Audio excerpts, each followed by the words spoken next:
When you are responsible for protecting a remote Arctic settlement, you learn to read silence, not the peaceful kind. The kind that means something very large is holding its breath. Last month, 8 people went into the Kotzebue wilderness, 4 came back. What they told me broke every rule I have followed in 23 years of rangering. But what I did not tell the authorities, that is why I am writing this down. My name is Richard Hernandez. I have been a park and forest ranger for the Kotzebue region of Alaska for just over 2 decades. During that time, I have seen bears, moose, wolverines, and the kinds of cold that make your blood slow down. I have never, in all those years, experienced anything that I could not explain within the framework of wildlife biology and environmental science, until the summer when Amanda Lopez arrived on the northern route. Amanda was 55 years old, a researcher whose credentials involved something I did not fully understand at the time. She arrived in July with 2 assistants, Christopher Anderson, 44, and Lauren Thomas, 61. They carried equipment I had never seen before. Not tracking tools, not observation devices. Something else. Something that seemed designed to measure absence rather than presence. I met them at the ranger station on a Tuesday. The sky was that particular shade of pale blue that comes during the endless daylight.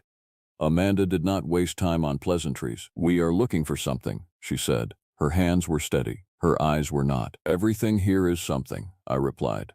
"You will need to be more specific. There have been reports. 4 in the last 18 months. Hikers who went missing for brief periods and returned with memory gaps.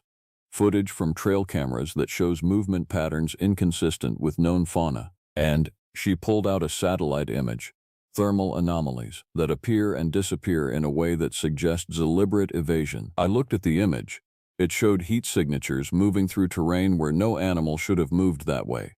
The pattern was too purposeful. Too intelligent. "What are you actually looking for?" I asked. "We will know it when we find it," she said. That should have been my warning. Within a week, they had permits and a team assembled. Daniel Taylor, 50, was a specialist in animal behavior with a focus on apex predators. Rachel Moore, 35, handled the technical equipment. Matthew Jackson, 42, was their logistics coordinator. And Nicole Martin, 58, was their guide. A woman who had lived in Kotzebue her entire life and knew the interior territories better than almost anyone. I was assigned to oversee the expedition. Protocol, safety oversight, standard procedure for any outside research in protected areas. "We will be hiking into the interior," Amanda told me on the morning of departure. "Following a grid pattern. We expect to be out for 7 days." "What is your actual research objective?" I pressed. "We are studying population dynamics of large herbivores," she said, which was a lie. I knew it then. I know it now. The 8 of us set out on a Wednesday morning. The 5 researchers, Nicole Martin as guide, myself, and Marcus Webb, a younger ranger who had only been with us for 2 seasons. The weather was clear. The temperature was 12 degrees Celsius. The landscape around Kotzebue is not forested in the traditional sense. It is tundra, open, rolling terrain with stunted vegetation, ancient permafrost, and a kind of emptiness that makes you understand how small you truly are. We hiked for 2 days without incident. We reached our first survey point, and Amanda's team set up their equipment. I watched them work. They were not looking for tracks. They were not measuring vegetation or taking samples. They were pointing their instruments upward and outward, sweeping the landscape as if searching for something in the air itself. "What exactly are those instruments measuring?" I asked Rachel. "Electromagnetic signatures," she said without looking up. "Anomalies in local field variance. That makes no sense for herbivore research." "No," she agreed. "It does not." On the 3rd day, Nicole came to my tent in the early morning. She looked frightened in a way that I had never seen before. "There is something wrong," she said. "I have guided in this territory for 38 years. The animals are wrong. The birds are not calling. The ground feels wrong." "Feels how?" "Like something is watching it from below." I told her she was tired, that the remoteness was affecting her perception. I was the authority. I was the experienced ranger. I did not want to believe that she might be sensing something true. By that evening, all of us felt it. It was not visible. It was not a sound exactly. It was a pressure. A sense of mass moving through the landscape just beyond our ability to detect it properly. Daniel and Rachel confirmed that their instruments were registering fluctuations unlike anything in their databases. "We need to continue," Amanda said. She did not look afraid. She looked hungry. That night I heard something moving through the perimeter of our camp. It was not a large animal. It was something larger than any animal I knew. I heard it displace stones. I heard it breathe. When I looked out of my tent, I saw only the pale twilight and the empty tundra. Nothing was there. But the space where nothing was there felt heavy with presence. On the fourth day, we found the first site. It was a ridge approximately 2 kilometers from our camp. Rachel's instruments had led us there. The location itself was unremarkable. Tundra like every other stretch of tundra in the interior. But the ground told a different story. There were impressions in the earth, not footprints. Something larger and less specific.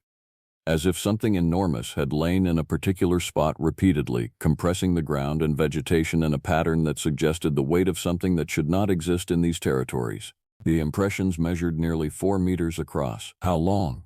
I asked Amanda. The vegetation damage suggests weeks, she said. Perhaps months. Months? Nicole's voice was sharp. It has been here for months? The thermal anomalies in the satellite data extended back 16 months, Amanda confirmed. So yes, at least that long. I felt something shift in the composition of my understanding.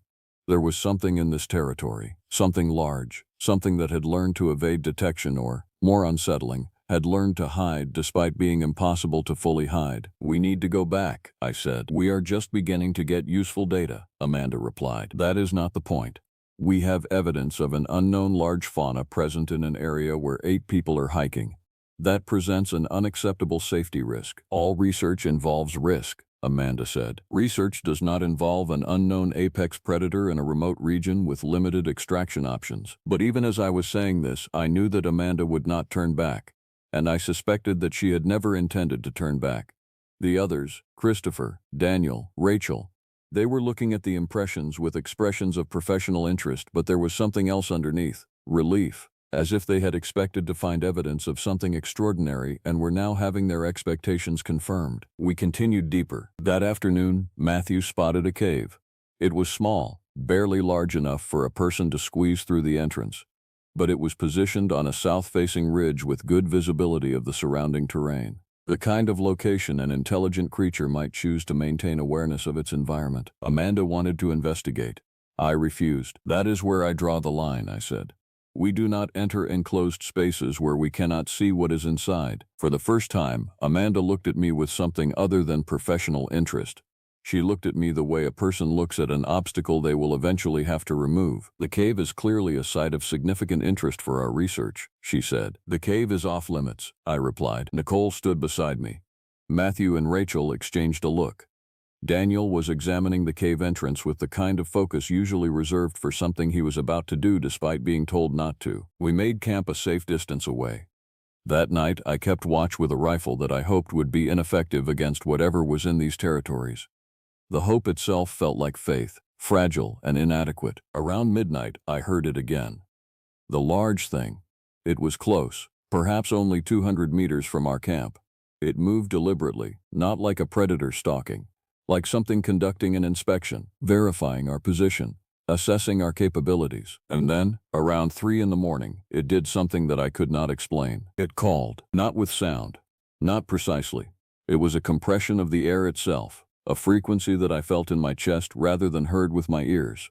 The call lasted perhaps 5 seconds. It contained what I can only describe as intention, a question perhaps, or a warning. The entire camp woke. Rachel actually gasped. Daniel was on his feet, weapon drawn. Nicole was pale. Amanda stood at the edge of the camp and looked out toward the direction the sound had originated. She was smiling. It knows we are here, she said.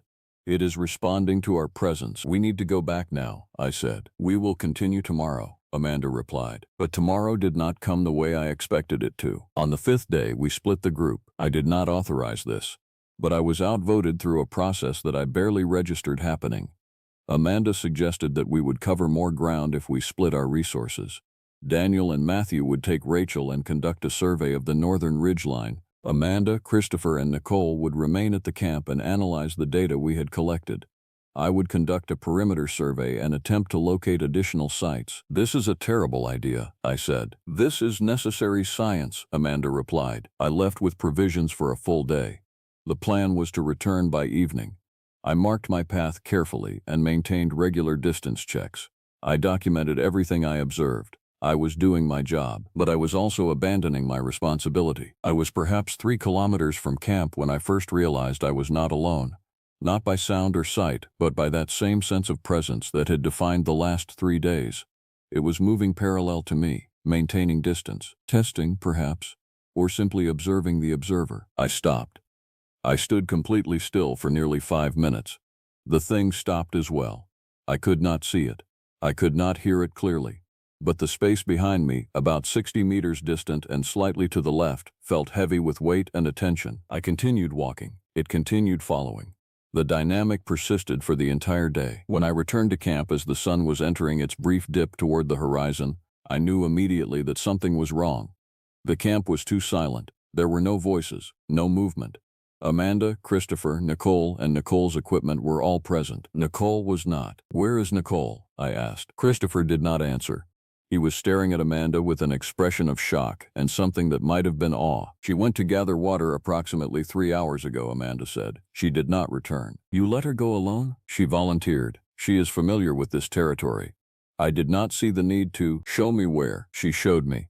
The water source was a small stream approximately 200 meters from camp. Nicole's route would have taken her directly through a depression in the terrain, a natural feature but one that limited visibility, a natural location for something large to conceal itself. I tracked her footprints. They stopped in the depression. The surrounding vegetation was disturbed. There were impressions in the earth, large impressions, and there was blood on a rock face. Very little blood, which was somehow worse than a large amount would have been. "We need to activate emergency extraction," I said. "Now." But we had satellite phones with limited range. We had communication devices designed for coordinating between team members across short distances. We had no way to call for immediate help from this remote location. The nearest settlement with serious medical facilities was 200 kilometers away. "What happened here?" I asked Amanda. She had followed me to the depression. She was looking at the impressions with a clinical interest that made my hands clench into fists. "I believe it took her," she said. "You believe it what?" "Took her. Collected her. She will be kept alive. It appears to be an intelligence-driven behavior." "You knew," I said. "You knew what was here when you came. You knew, and you did not warn us." Amanda met my eyes.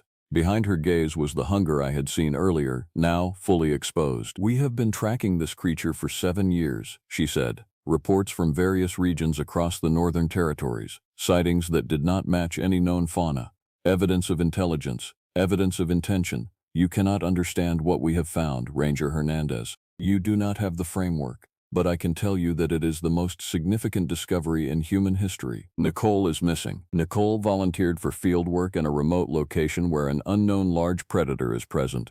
She understood the risks. I wanted to hit her. I wanted to do something that would make her understand the magnitude of her betrayal.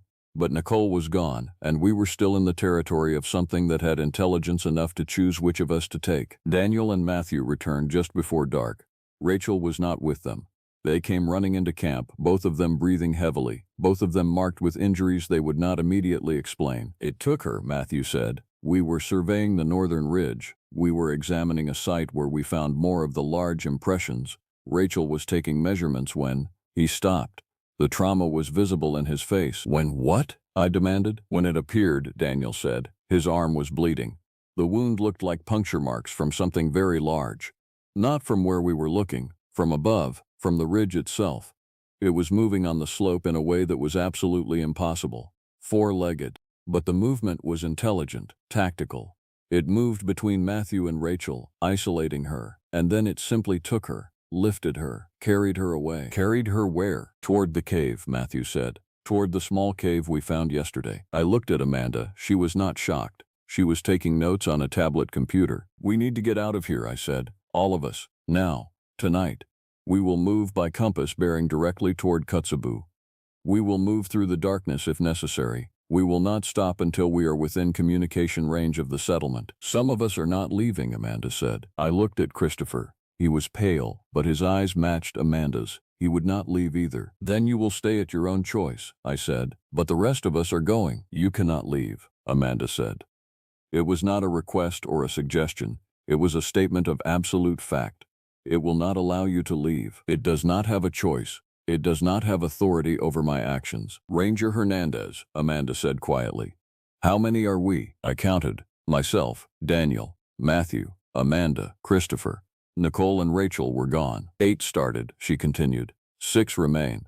But I have been documenting patterns since we arrived. The creature is not random in its selections. It is choosing individuals with specific characteristics. Rachel was a specialist in technical systems. Nicole was a guide, a person with extensive knowledge of the territory. Both would be valuable to an intelligence attempting to understand human technology and human knowledge of this landscape. You are insane. I am accurate, Amanda replied.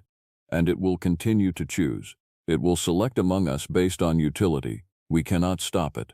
We can only document what happens and attempt to understand its motivations. I am leaving, I said. But when I stepped beyond the perimeter of our camp, the world changed. It was not sudden. It was more like the atmosphere itself was exerting pressure. A sense of presence so overwhelming that moving forward felt like walking against an impossible wind. The tundra around me felt occupied, as if every square meter of space was being observed and assessed. I took 3 steps beyond the camp perimeter and stopped. The weight of observation was physical. The sense of something vast, considering my existence and finding it insufficient, lacking in value. I walked back into camp. You see, Amanda said, it sets the boundaries. We remain here until it permits us to leave. The next morning, I woke to find that 3 of us remained. Daniel and Matthew had gone during the night. I did not hear them leave. I did not hear anything that would have indicated they were in danger. But when dawn came and I checked their sleeping area, they were simply absent. Only Amanda, Christopher, and I remained. Where are they? Christopher asked. His earlier calm had degraded into something closer to panic. Collected, Amanda said. She was looking at her equipment, which had changed. New readings, new data points.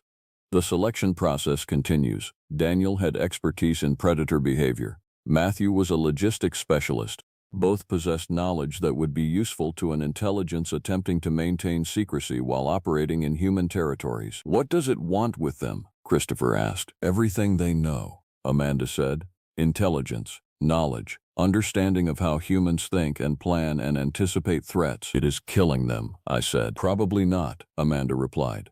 Death would be a waste of resources. I believe it is interrogating them, extracting information, learning. I sat on a rock outside the tent and tried to process what was happening. We were trapped on the Arctic tundra by an intelligence we could not see, an entity that had taken 4 of our 8 companions, with a researcher who apparently welcomed the situation as an unprecedented scientific opportunity. Why are you still here? I asked Amanda. Why has it not taken you? Because I am useful in a different way, she said.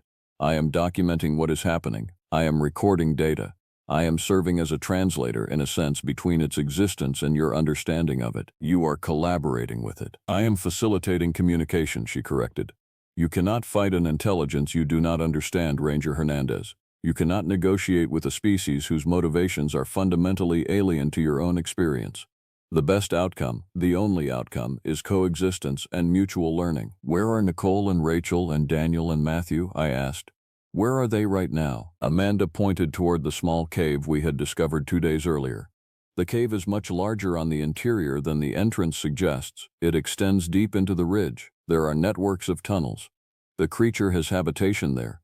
Nicole and Rachel are likely there. Daniel and Matthew will be brought there. And eventually, Christopher pressed. Eventually it will require additional specimens, Amanda said. As its understanding of human knowledge and behavior increases, it will recognize gaps in its comprehension. It will need to expand its sample. More researchers, more specialists, more data sources. You are describing kidnapping, imprisonment, murder. I am describing necessity, Amanda replied. Evolution, the emergence of a new paradigm in human existence. That is when I understood that I could not trust anyone but myself. Christopher was still in shock, still capable of being reasoned with. But Amanda had crossed a threshold into something beyond collaboration. She was true believing. She had decided that the impossible was not just real but righteous. That night, I made a decision that I still struggle with. I left the camp alone.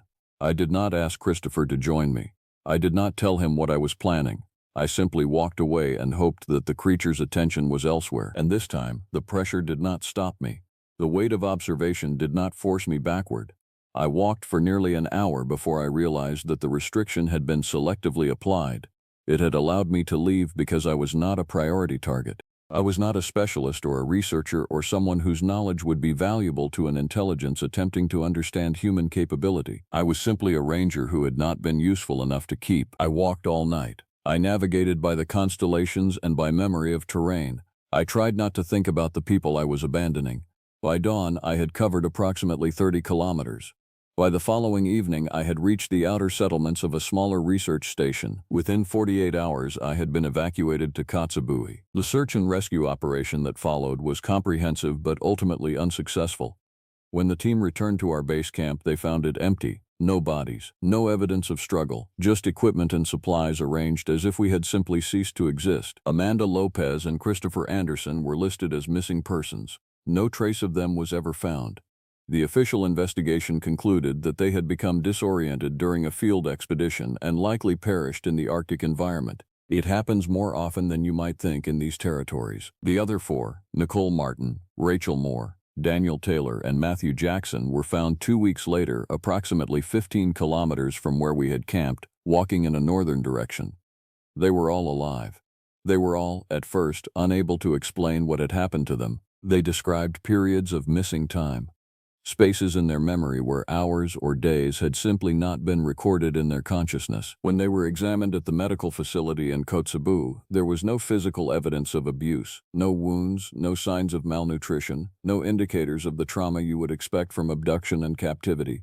They were dehydrated, exhausted, and psychologically damaged but physically intact. When I attempted to interview them about what had happened, they refused to speak, not out of trauma, but out of what appeared to be deliberate refusal, as if discussing what they had experienced would somehow breach a contract they had made during the period of their captivity. The official reports that I filed described equipment failure, disorientation, and a series of tragic choices that led to 2 members of the expedition becoming lost. I did not mention the creature. I did not mention the impressions in the earth or the sound that was not a sound or the overwhelming sense of presence that had trapped us in that small camp. I knew that no one would believe me. More importantly, I knew that telling the truth would guarantee that other expeditions would be sent, other researchers would come, other people would be taken. So I lied. And the lie became the official record. And Nicole and Rachel and Daniel and Matthew were eventually released back into civilian life, functioning but changed. They found jobs in other territories. They built lives that appeared normal, but were, I suspect, fundamentally altered by what they experienced beneath that small cave on the Arctic tundra. That was 11 months ago. I have continued my work as a park ranger in the Kotzebue region. I have been questioned extensively by various state and federal agencies about what happened during the expedition. I have maintained my official story. I have said nothing about the truth, but the truth has not ceased simply because I have been silent about it. The impressions in the tundra continue to appear. Different locations each season, but always in the interior territories where human activity is minimal and detection is difficult. The thermal anomalies continue to register on satellite equipment, always in locations that align with the pattern of impressions, and occasionally hikers report missing equipment, missing time, or strange sounds on the wind that cannot be explained by any fauna known to exist in these latitudes. Last month, a family of 4 went hiking in the interior. They were missing for 6 hours. When they returned to the settlement, they were all crying, but they would not explain why. The father walked into the administration office and submitted an official report stating that they had become disoriented and found their own way back. Nothing more. I know what happened. They were visited, assessed, released, presumably deemed unworthy of extended observation or collection. 3 weeks ago, I received a letter. It was from Amanda Lopez. It arrived at the ranger station with no postage and no origin address. The envelope was addressed only to my name. Inside was a handwritten note. Richard, you were not sufficiently useful to collect, but you were sufficiently skilled to survive. That makes you uniquely valuable as a witness and a record keeper. What you have experienced is the edge of a transformation. Our species is no longer alone. We have never been alone, but we are only now beginning to understand what shares our world. A creature, if you can call it that using only the constraints of human taxonomy, is not hostile, despite what you interpret as hostility. It is curious, it is systematic, it is attempting to understand its relationship to the most developed tool-using species on this planet. That is not evil. That is intelligence engaging with intelligence, albeit from dramatically unequal perspectives. Nicole, Rachel, Daniel, and Matthew are alive. They are well. They have chosen to remain in the interior territories in support of continued research and continued peaceful coexistence between our species. They have become something beyond human but not less than human. You have a choice now. You can continue to maintain your silence, which is what we prefer. You can leave this territory and speak your truth to a world that will never believe you, or you can step beyond the barrier that currently constrains you and accept the offer that will eventually come. Either way, you should know, we are coming. Not as an invasion, as a revelation. The long darkness is ending, Richard. You have seen its edge. Amanda, I have not responded to the letter. I have not attempted to trace its origin. I have maintained my position as ranger of this territory for the past 11 months, and I will continue to maintain it. But I know what she meant. I know what the choice represents. I have felt the presence in the tundra many times since I returned. I know that I am being observed. I know that eventually the decision will be made about whether I remain useful enough to preserve or whether I become something more than a witness. Some nights, particularly when the wind is right and the stars are bright in that endless Arctic twilight, I hear the sound again, that compression of air that is not quite sound, that frequency that I feel more than hear. And some nights, I wonder if I am still truly alone here. If the distance that has been maintained between myself and what is truly present in these territories is a choice by them or an accident of circumstance. The tundra is vast, the Arctic sky is endless, and somewhere in the darkness between the settlements and the interior ridges, something is learning what it means to coexist with a species that cannot yet comprehend its existence. This is my account. This is what I have witnessed. This is what I have chosen to record so that if others come after me, they will have a framework for understanding what they encounter. I am a park ranger in Kotzebue, and I have documented something that should not exist in the framework of your understanding. But existence has never been limited by the constraints of belief, and I am no longer certain that I am the one maintaining surveillance of this territory. I think, perhaps, the surveillance has been mutual all along. The darkness is ending, and something vast is awakening in the place where the light never truly dies.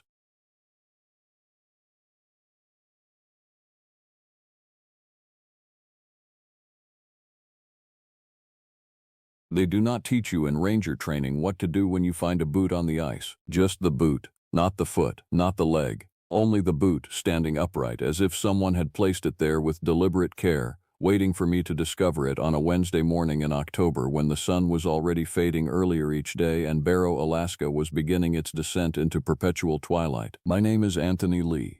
I am a park ranger at the northernmost edge of the United States, stationed in a place so remote that most people cannot fathom what it means to live where the ocean freezes solid and the sky turns colors that human eyes were not designed to process. I have worked this territory for 12 years. I know every ravine, every frozen lake, every pressure ridge that tears across the pack ice like scars. I have never seen anything like that boot. The call had come in at 6 in the morning. A tourist named Andrew Clark had gone missing on the coastal trail, the one that winds between the gravel bars and the abandoned research stations. Andrew was 32 years old, fit, experienced, the type of visitor who came to Barrow with actual preparation instead of the usual lost souls who arrived expecting to take photographs and leave. His partner, Stephanie White, had reported him missing when he failed to return to their hotel at sundown. We were hiking, she had told me over the phone, her voice thin and frightened. We separated at the fork near Browerville. He wanted to photograph the northern lights that were starting to show. I wanted to head back. We agreed to meet at the trailhead in 2 hours. She waited 3 hours. Called the rangers, called the police, called his name until her voice broke. The boots sat on the ice 8 miles from where they had separated. I radioed the discovery to my supervisor, Heather Perez, who worked out of the ranger station we shared in town. Heather had been with the service for 19 years. She had seen people disappear before, bear attacks, falls, the occasional hiker with a heart condition who simply lay down in the snow and stopped moving. But she did not have a ready answer for the boot. Search patterns, she said over the radio. Start from that position and work outward. I am calling in Mark Thompson and Stephen Harris. We need a full team. Mark Thompson was our lead ranger, 65 years old, solid as granite, the kind of man who had spent so long in these frozen lands that he seemed to have absorbed something of the ice itself into his bones. Stephen Harris was younger, 53, always eager, always prepared, the type of person who checked his equipment twice and then checked it again before heading into the field. I marked the boot's location with an orange flag and began my search in concentric circles, moving methodically, watching the snow, watching the exposed rocks, watching for any sign of disturbance. The wind blew hard from the north, carrying with it the smell of the ocean and something else, something organic and wrong. I told myself it was seal blubber from a hunter's cache. I told myself it was whale meat that someone had left on the ice. I did not believe myself. The temperature was dropping. It does that in October here. The sun was already sinking toward the horizon at 2 o'clock in the afternoon, and the wind had a new edge to it, a promise of the freezing darkness that would soon consume us for months. I found the second boot 3 hours later. This one was on a small ridge overlooking a frozen lagoon, a quarter-mile from the first. It was filled with blood. Not fresh blood. It had crystallized in the cold, turning dark and almost black. And it had been there long enough that the crystal patterns had degraded and reformed like the broken surface of the ice itself. I radioed Heather again. Second boot located. Significant hemorrhaging, possible crush injury or... I paused. I did not want to say it. Or predation. The line went silent for a long moment. "Do not move," Heather said. "Stay on your position. Mark is inbound with Stephen. Do you see anything else?" I looked at the snow around the boot. There were tracks. That is not unusual in Barrow. Everything that moves on the ice leaves tracks. But these were strange. They were wide. They covered impossible distances between steps. And they were not paw prints. They looked like human handprints. All 5 fingers splayed out, but the spacing was wrong. The hand was too large. The depth of the impression suggested weight that no human hand should carry. And they led from the boot in a straight line toward the frozen lagoon. And then they simply stopped. No return tracks. No indication of where the figure had gone. Just an abrupt cessation, as if the thing that made them had simply ceased to exist, or sunk beneath the ice. I did not tell Heather about the handprints. Not yet. I took photographs instead, using my phone to capture the images, the orange flag, the boot filled with blood, the terrible tracks that led nowhere. I told myself that the photographs would help explain what I was seeing, that they would make sense when I showed them to the others. Heather arrived 20 minutes later with Mark Thompson and Stephanie White. Stephanie was still wearing her hiking clothes. Her eyes were swollen from crying. When she saw the boot, she made a sound like an animal in a trap. "That is Andrew's," she said. "That is definitely Andrew's. He bought them in Anchorage the day before we arrived." Mark examined the boot without touching it, moving slowly, deliberately, the way he examined everything in the field. "No sign of Andrew," I said. "Just the boots and other evidence." "What kind of evidence?" Mark asked. He was not looking at me. He was looking at the snow, at the tracks, at something in the distance beyond the frozen lagoon. "Tracks," I said, "leading toward the ice." "Human tracks?" Heather asked. I did not answer immediately. "No," I said finally, "not human." Mark crouched down and examined the blood-filled boot more carefully. He did not touch it either, but he leaned close enough to see inside, to see the caked blood, to see the condition of the leather and how the sole had begun to separate from the upper beneath the weight of frozen plasma. "How far did you search?" Mark asked. 3-mile radius from this point. Nothing. No body. No additional remains. No indication of direction of travel. "He might have gotten turned around," Stephen Harris said. He had arrived with Mark, and he was pulling on his gloves, his eyes scanning the landscape. "Hypothermia can cause disorientation.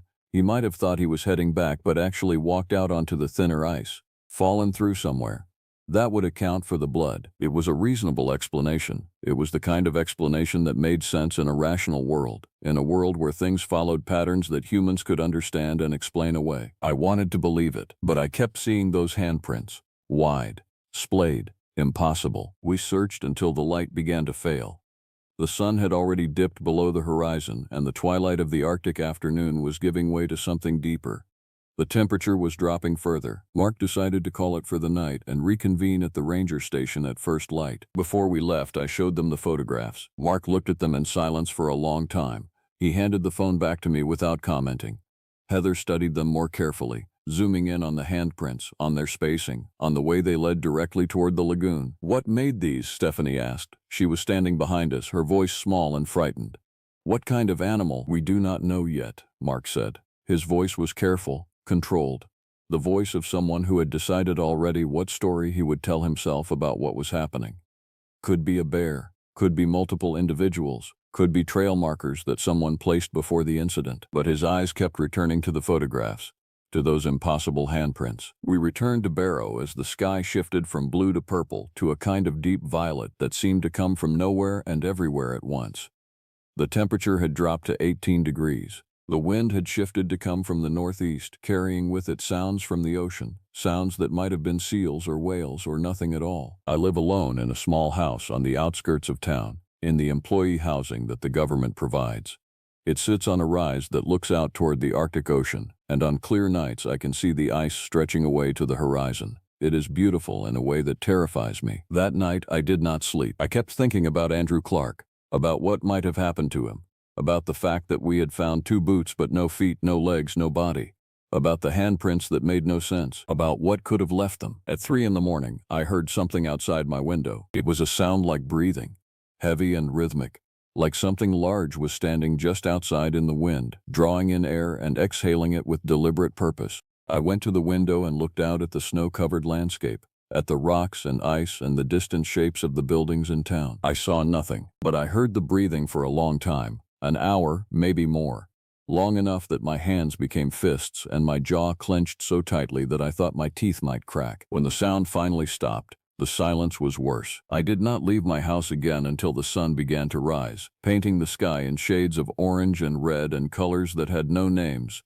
By that time, I had already decided that I would not tell the others about what I had heard. I would tell them about the boots and the tracks, but not about the breathing. Some things, I realized, were too much. Some things, once spoken aloud, became real in ways that silence could not quite force them to be. I did not yet know how wrong I was. The team assembled at the ranger station at dawn. Mark Thompson was there, of course, along with Stephen Harris and Heather Perez, but we had also brought in reinforcements from the state police. Rebecca Ramirez, a detective with 22 years of experience and the kind of presence that made people want to tell her things, and Kimberly Sanchez, a patrol officer with 6 years on the force and the nervous energy of someone always ready for danger. There was also Stephanie White, who had insisted on joining the search, despite our recommendations that she return to her hotel and rest. "I am not resting," she had said, her voice flat and determined. "I am helping. That is what friends do." We spread a topographic map across the table in the ranger station briefing room. The boots had been collected and bagged as evidence. The photographs I had taken were being examined by Rebecca, who had a magnifying glass and was studying the handprints with the focus of someone trying to read meaning in abstract art. "These are not bear paws," she said finally. "I have seen bear damage in my investigations. This is something else." "Wolf?" Stephen suggested. "Wolves do not walk on their hind legs," Rebecca said. She did not look up from the photographs. "These prints are from something that stood upright. Something bipedal, probably a search and rescue team," Kimberly said. "Someone else out there looking for the hiker. They might have come across the boots before us and moved them or left tracks around them." It was possible. It was also exactly the kind of explanation that made everyone present feel better because it meant we did not have to think about what else might have left those tracks. Mark, however, was not satisfied. "The spacing between the handprints suggests a stride length of over 5 feet, he said. "An average human male has a stride of about 2.5 feet. Whoever made these prints was either very tall or not human, or not prints at all," Rebecca said. She set down the magnifying glass. "Could be markings. Could be something that someone made deliberately to confuse us." She looked directly at me when she said it. "I took the photographs exactly as I found them," I said. "Nothing was altered. Nothing was moved except to document it." "I did not say you altered them," Rebecca said. "I said someone might have created false evidence at the scene, someone who wanted to throw us off the trail." It was the first time anyone had spoken aloud the possibility that had been growing in my mind since I found the first boot, that what had happened to Andrew Clark might not have been an accident, that it might have been deliberate. The search pattern expanded. We divided the area into grid squares and assigned teams to search each one. Mark and Stephen took the northern section, the area closest to the ice. Heather and Kimberly took the eastern approach, the ravines and rock formations. Rebecca worked with me on the western grid, the section that included the lagoon and the trail where Andrew and Stephanie had separated. We worked for 3 days without finding anything. No body, no additional remains, no indication of what had happened to Andrew Clark except for the 2 boots and the impossible tracks. On the second evening, I was searching alone on the western edge of our grid, near the old research station that had been abandoned in the 1990s. The station was a cluster of corrugated metal buildings slowly being swallowed by the Arctic elements. The windows were broken or covered with plastic. The doors hung crooked on their hinges. It was the kind of place that tourists found exotic and rangers found simply depressing. I was photographing the ground for evidence of tracks when I heard it, a sound from inside the largest building, a kind of wet, rhythmic slapping. I had my radio. I had my service weapon. I had 12 years of experience and the knowledge that animals in the Arctic were predictable and followed patterns that humans could understand. I approached the building anyway. The door was partially open, hanging on one hinge. The interior was dark, filled with the smell of rust and cold and something organic and faintly sweet. I called out, giving standard warning protocols. "This is Ranger Anthony Lee, United States National Park Service. If there is anyone inside this structure, please identify yourself." No response. I pushed the door open further and stepped inside. The building was mostly empty. Scattered equipment from the old research days. Filing cabinets with drawers hanging open. A table with chairs overturned. Dust covered everything. The windows let in enough of the twilight to see shapes but not details. The slapping sound was coming from the back room. I moved toward it carefully, my flashlight in one hand and my service weapon in the other. I kept telling myself it was an animal, a seal that had somehow found its way inside. A bird trapped in the building, a piece of metal or plastic vibrating in the wind. When I opened the door to the back room, I found Mark Thompson. He was standing with his back to me, facing the far wall, which was covered in frost and ice. He was completely still. His arms hung at his sides. "Mark," I said, "what are you doing here?" He did not turn around. He did not acknowledge that I had spoken. "Mark," I said again, raising my voice. "Respond." Slowly, he turned around. His face was wrong. That is the only way to describe it. Not injured, not distorted by trauma or infection or disease. His features were the same features that had always been there, but they were arranged in a way that human faces do not arrange themselves. His mouth was open too wide. His eyes were positioned at an angle that seemed to suggest his skull had shifted inside his skin, and he was smiling. "You should not be here," Mark said. His voice was Mark's voice, but underneath it there was something else.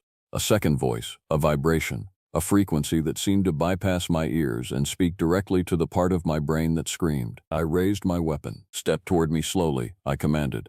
"Keep your hands visible." Mark took a step forward, then another. He was not moving like Mark. He was moving the way a puppet moves, with joints bending in increments that suggested the strings were being pulled by someone learning the mechanics for the first time. His head tilted at an angle that no human spine could accommodate. I fired a warning shot into the floor between us. The sound echoed through the metal building like a siren. Mark stopped moving. The smile remained on his face. In that frozen moment, I could see something beneath his eyes. Not cataracts, not disease. Something underneath the surface, pressing outward, as if what I was looking at was not Mark Thompson but a mask, and something else was looking out through it. Then Mark blinked. When his eyes opened, they were Mark's eyes again. Recognition flooded back into his face. He looked down at the floor where my bullet had struck, then looked at me, confusion and fear crossing his features in sequence. "Anthony?" he said. His voice was Mark's voice, just Mark's voice. Where am I?" "Ranger Station. I found you here in the back room. Do you remember how you got here?" Mark looked around the room as if seeing it for the first time. He moved to a window and looked out at the twilight landscape. His hands were shaking. "I was searching the eastern grid," he said slowly. "I was near the coastal outcropping. I was following a trail of impressions in the snow that I thought might be significant. And then," he stopped. He did not continue. "And then what?" I pressed. "I do not remember," Mark said. His voice was very quiet. "I do not remember coming here. I do not remember anything after the coast." We left the research station and I radioed the others. Mark was taken back to town for examination, despite his protests that he was fine. Rebecca arrived at the station within 20 minutes and immediately began questioning Mark about his missing time. He could not provide coherent answers. He kept insisting that the last clear memory he had was of standing on a rocky outcrop to the east, looking down at something moving across the frozen lagoon. "What was moving?" Rebecca asked. "I do not know," Mark said. "It was large. It was moving in an impossible way. I was trying to get a better view when everything went dark." That night, Mark checked himself out of the medical facility, despite the physician there recommending observation. He went to his home, locked the doors, and would not respond to Heather's attempts to contact him for the rest of the evening. No one saw Mark Thompson again. The next morning, I was assigned to check on him. I drove to his house on the edge of town, a modest structure that he had built himself 15 years ago. The door was unlocked. I called out as I entered, following protocol, announcing my presence. The house was empty. His truck was gone. His personal equipment was packed. Every trace that he might have left behind was methodically cleared. The only thing remaining was a note on the table, written in Mark's distinctive handwriting. "I cannot stay. I know what I saw. I know what is looking for us.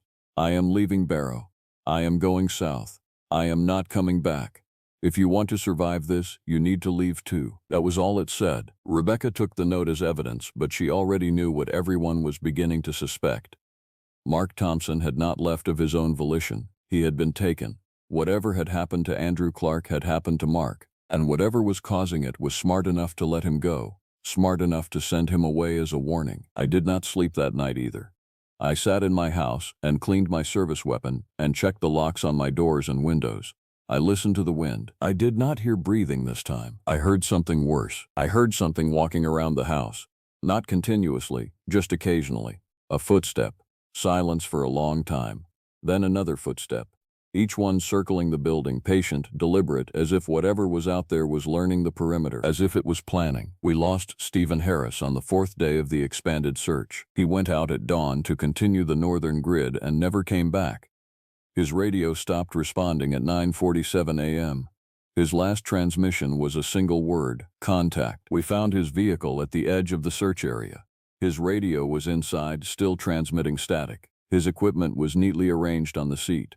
His service weapon was in its holster, still fully loaded. Stephen Harris was simply gone. That was when Rebecca Ramirez decided to bring in the state police helicopter and expand the search to include every outlying area around Barrow. That was when Heather Perez called the state attorney's office and officially classified Andrew Clark, Mark Thompson, and Stephen Harris as missing and presumed dead. That was also when I finally told Heather what I had heard at my house. "How long has this been happening?" she asked.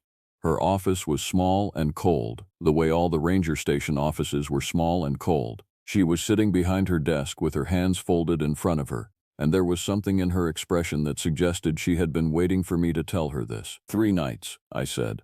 The breathing the first night, and then the footsteps after we found Mark's note. "Why did you not report it immediately?" "Because it did not make sense," I said.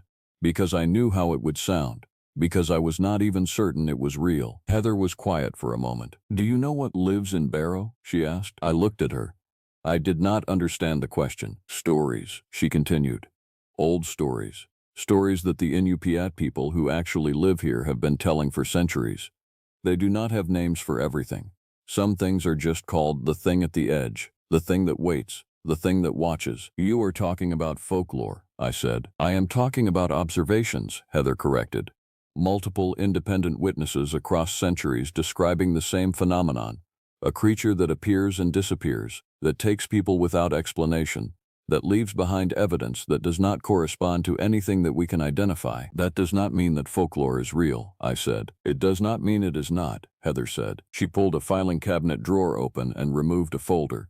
Inside were newspaper clippings, articles from local Barrow papers dating back to the 1970s, incidents of missing persons, search and rescue teams finding only equipment, reports of strange tracks and unidentifiable remains, and in the margins, in handwriting that I recognized as Mark Thompson's, notes and observations, possible sightings, behavioral patterns, theories. "Mark was investigating this," I said. It was not a question. "Mark had been investigating this for 3 years, Heather said.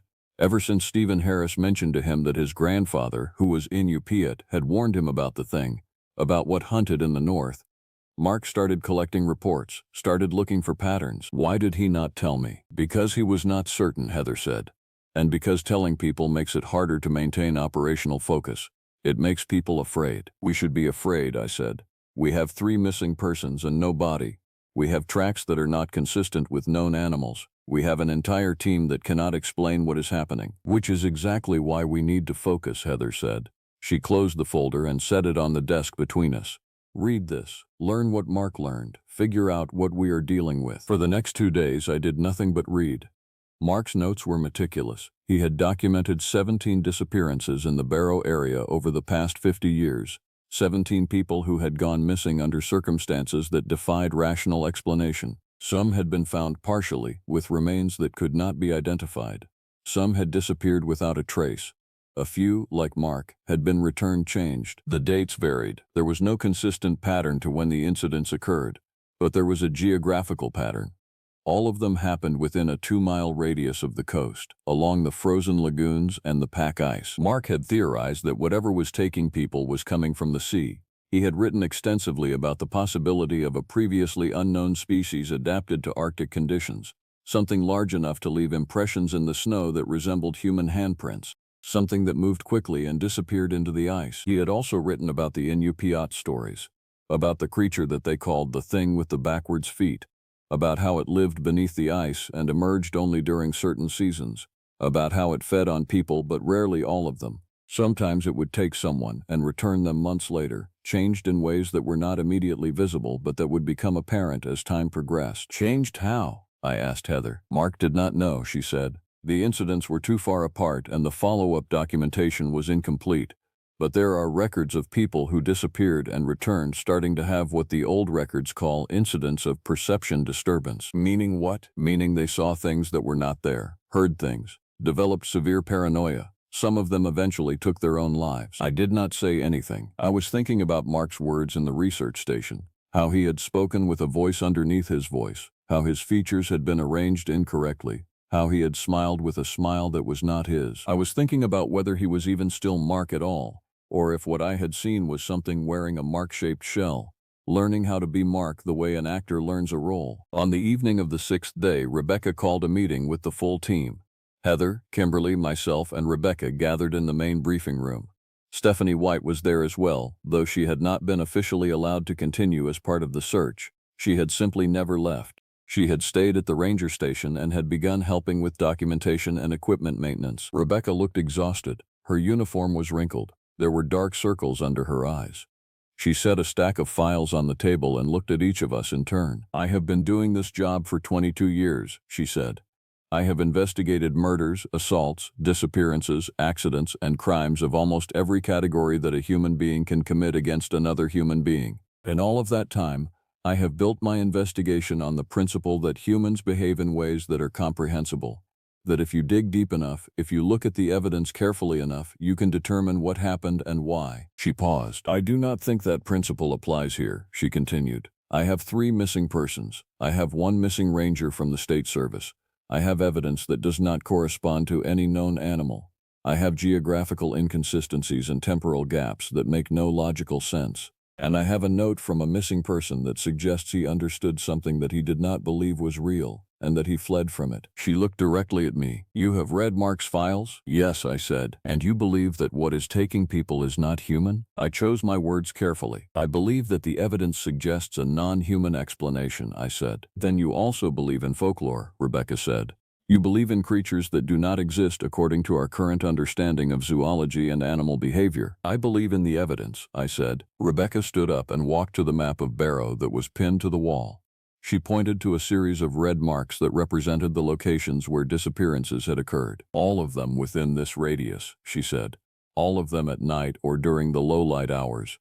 All of them in areas with direct access to the coast. She turned back to face us. I am recommending that we restrict access to the northern coastal areas until the investigation is concluded. I am further recommending that all search and rescue operations in these areas be conducted during daylight hours with a minimum team size of 4, and with constant radio contact maintained with a base station. That will effectively shut down search operations until the spring, Heather said. Yes, Rebecca acknowledged. It will.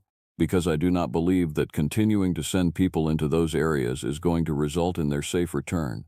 I believe that it is going to result in additional disappearances. No one argued with her. That night, I received a call at my house, unknown number. When I answered, there was only silence on the other end. But underneath the silence, there was breathing. And underneath the breathing, there was a voice. It was not in any language that I recognized. It was not even sounds that a human throat could produce. It was something that existed below the threshold of normal hearing, something that my ear translated into meaning even though my conscious mind could not process it as language. But I understood. The voice was telling me that it was hungry. It was telling me that it had fed on 3 and would feed on more. It was telling me that it was patient and that winter was coming and that during winter there were no help, no rescue, no escape. It was telling me that it was looking forward to meeting me face to face. I hung up the phone. I did not answer when it rang again, but I could hear it ringing from inside the walls, from inside the electrical wiring, from inside my own head. I packed a bag and drove to the ranger station where Heather was working late. I am leaving, I told her. I am submitting my resignation effective immediately, and I am driving south this morning. Heather did not try to stop me. Where will you go? She asked. Away from here, I said. Away from the ice. Away from the thing that is looking for us. Mark thought he could run too, Heather said quietly. Mark thought distance would matter. She did not need to say what I already knew. That Mark had come back. That Mark had been returned after disappearing for 3 days. That whatever had taken him had let him go only after it was finished with him. I did not sleep that night. I loaded my vehicle and waited for dawn. When the sun began to rise, painting the sky in shades of orange and red, I pulled out of the ranger station parking lot and headed south toward the highway that would take me out of Barrow. I made it to the edge of town before I realized that I was not alone. In my rearview mirror, I saw a figure standing on the ice. It was taller than any human. Its posture was wrong. Its movement suggested that it was not walking but flowing across the frozen surface like water. I increased my speed. The figure increased its speed to match. I did not look back again until I reached the highway proper. When I finally did, the figure was gone. There was nothing on the ice except the frozen landscape and the wind and the terrible emptiness of the north. I did not feel relieved. I felt pursued. I made it 117 miles south of Barrow before I had to stop for fuel. The town was small. One of the remote settlements that dot the northern Arctic coast. Population 2,000, maybe less. The gas station was the only store, combined with a small diner and a convenience section selling basics. I filled my tank and went inside to buy coffee and food for the road. The cashier was a woman in her 50s with dark eyes and weathered skin. She looked at my ranger uniform and I saw something shift in her expression. "Where are you headed?" she asked. "South," I said. "As far south as I can drive." She rang up my purchases without speaking. When she handed me the bag, she leaned close. "Do not stop once you leave," she said. "Drive straight through, no matter how tired you get. Do not stop for anything." "Why?" I asked. "Because they are already out there," she said.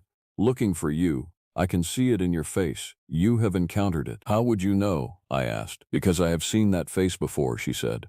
"On a man who came through here 3 years ago. State ranger. He stayed one night in the motel next door. The next morning he was gone. We found his vehicle parked on the coast road, empty except for his radio." She did not need to tell me which ranger. I already knew. I left the store and drove. I drove through the afternoon and into the evening. The landscape became less harsh as I moved south, transitioning from pure ice and tundra into areas where vegetation existed.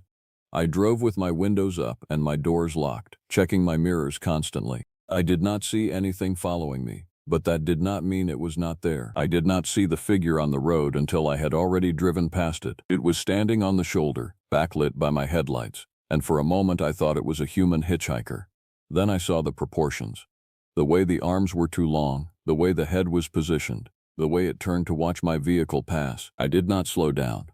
I accelerated. In my mirror, I watched it begin to run. Nothing should be able to move that fast. Nothing should be able to keep pace with a vehicle traveling at 60 miles per hour. But it was there, gaining ground, running with a gait that resembled nothing in nature, its limbs pumping in a way that suggested extra joints, extra flexibility, extra everything. I increased my speed to 70, 80, 90. I was on a stretch of road that cut through relatively flat terrain, but there were curves ahead.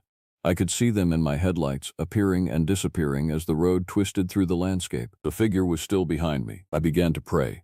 I am not a religious person, not particularly, but I found myself reciting phrases from a childhood I had not thought about in years. "Our Father who art in heaven, Hail Mary full of grace."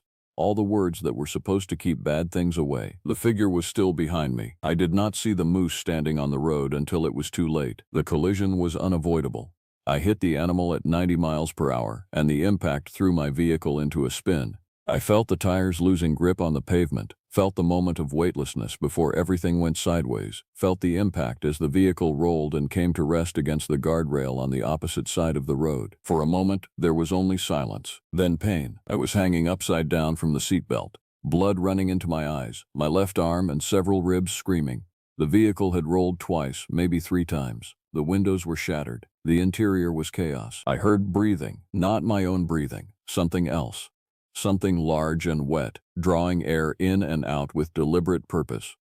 I did not need to turn my head to know what was standing outside the broken window. "Hello," it said. The voice was almost human this time, almost intelligible, like it had been practicing, learning to shape human sounds from a throat designed for something very different. I tried to move, and felt something shift in my chest that made me gasp. "You are injured," it said. "You cannot run anymore. You cannot hide anymore. The ice has already been inside you since the first night. When you heard me breathing, you breathed me in. I have been part of you this entire time." "No," I said. "Yes," it replied. "And that is how I will take you. Not with teeth or claws, but from the inside. It has been patient, it has been growing, and soon you will feel it beginning to move." I heard the sound of something striking the vehicle. The metal crumpled. I heard it again, and again. The window frame began to tear. I did not think. I reached for the ignition, got the engine to turn over somehow despite the damage, and slammed the accelerator.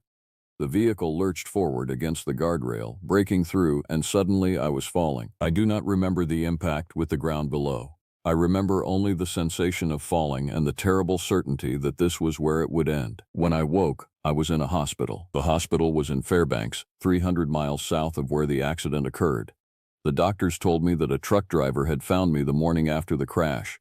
They told me that I had broken 2 ribs, fractured my left arm in 2 places, and sustained a severe concussion. They told me that I was extraordinarily lucky to be alive. I was not thinking about luck.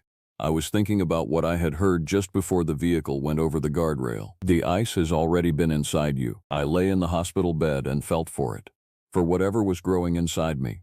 For the thing that the creature had claimed to have infected me with. I did not feel anything, but that did not mean it was not there. Rebecca Ramirez visited me on the second day.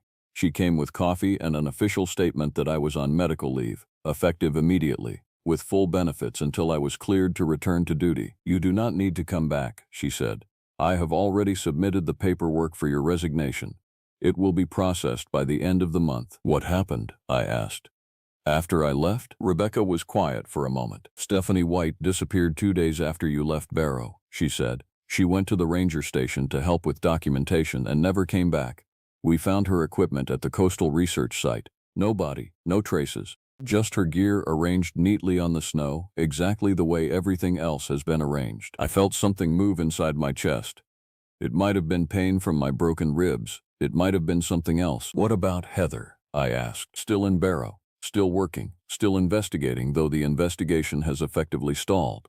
I submitted my report to the state attorney, recommending that the coastal areas remain restricted until the disappearances cease. "But without bodies or concrete evidence of foul play, there is very little that can be done." She set a file on the bed beside me. "This is Mark's research," she said. "Everything he collected. I think you should have it. I think you should understand what we are dealing with." "I understand," I said. "I have understood since I left. I just did not want to accept it." "And do you accept it now?" Rebecca asked. I did not answer. I could feel something moving inside me, slowly, like it was swimming through my lungs, like it was learning the shape of my internal organs. Rebecca left shortly after. Before she went, she gave me her personal cell phone number. "Call me if anything changes," she said. "Call me if you remember anything about the crash. Call me if you start to see things that are not there." "Why would I start to see things?" I asked. "Because Mark did," Rebecca said. "Because according to his notes, that is one of the symptoms of infection. The creature does not kill people directly, it infects them, and then it waits for them to fail." After she left, I lay in the hospital bed and waited. I waited through the night, and into the next day. I waited for pain that never quite came. I waited for the thing to announce itself. It did not. But I began to notice other things. The room seemed to shift when I was not looking directly at it. The walls appeared to be farther away sometimes and closer other times. I could hear sounds from the hallway that no one else seemed to hear. Breathing, footsteps, a voice calling my name in a way that was almost familiar. On the third night, I got out of bed and looked in the mirror. For a moment, I did not recognize the face looking back at me. The features were the same, but they were arranged just slightly differently than I remembered. The angle of the chin was off. The spacing of the eyes had changed. The mouth was positioned at a degree that my face should not allow. Then I blinked, and everything snapped back into place. I staggered back to the bed and lay down. In the morning, the doctors wanted to perform additional scans. They were concerned about the concussion. They wanted to make sure there was no internal bleeding or swelling. I agreed to the scans without resistance. Part of me hoped they would find something. Part of me hoped they would find the thing inside me and be able to remove it. The scans showed nothing. "Your brain looks fine," the physician told me. "No internal bleeding, no swelling. The injury was not as severe as we initially thought, but I knew better. The scans could not see what I carried. The equipment was not designed to detect something that existed between the spaces, something that was learning from inside me. I was discharged from the hospital after 5 days with instructions to rest and avoid strenuous activity. I had no vehicle anymore. The wreckage was being examined by the state police. I had no job. My resignation was being processed. I had no purpose except to exist and to slowly, gradually feel something growing inside me. I took a job at a hotel in Fairbanks. It was the kind of job that required minimal interaction, minimal thought. I worked the night shift, checking in guests, processing paperwork, maintaining the building. I lived in a small room in the hotel basement. I did not leave the building. The other staff members thought I was depressed.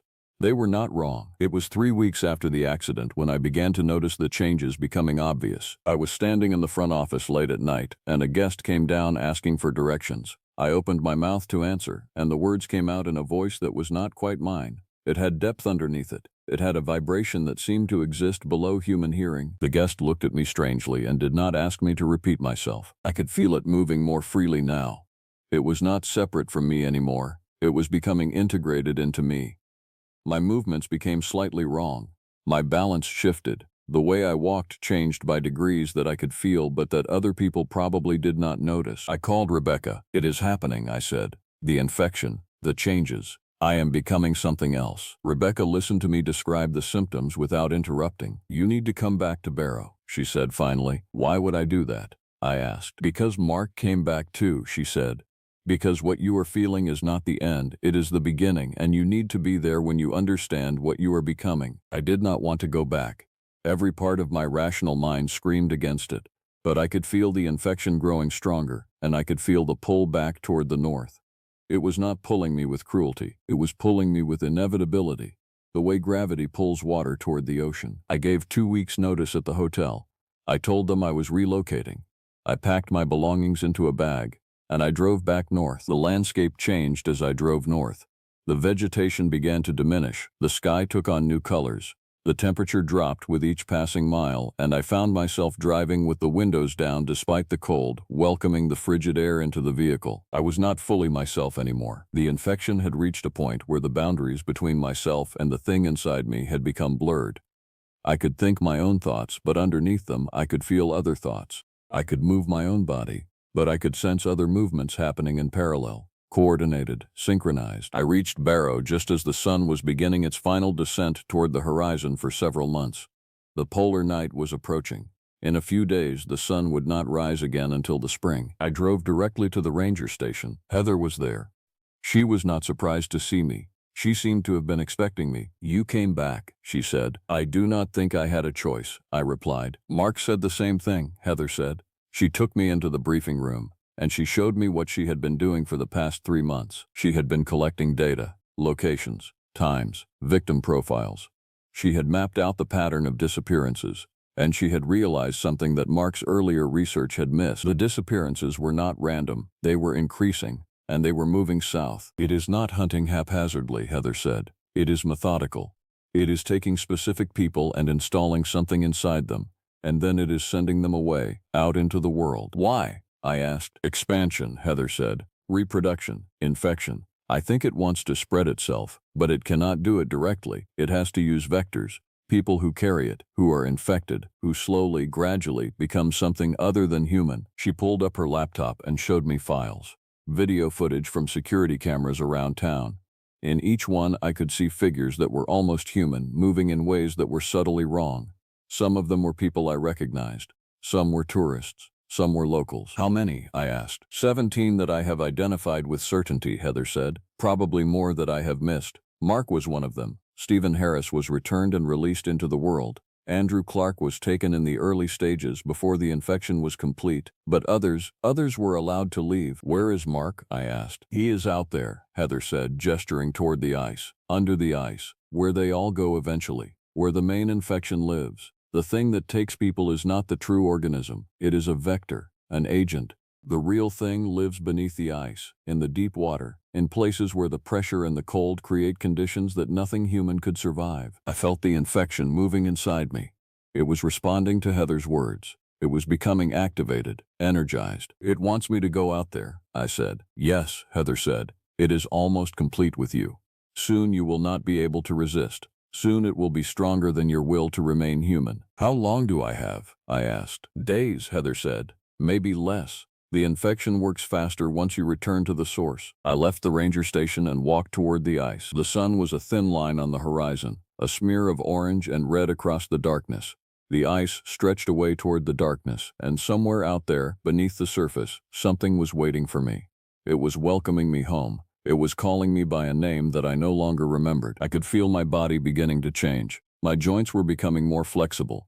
My hearing was expanding into frequencies that human ears should not be able to detect. My vision was shifting, adapting to the darkness, seeing colors and shapes that had not existed a moment before. I was becoming something other than human, and the strangest part was that I no longer felt afraid. I no longer felt loss. I felt only anticipation. The ice crunched beneath my feet as I walked out onto the frozen ocean.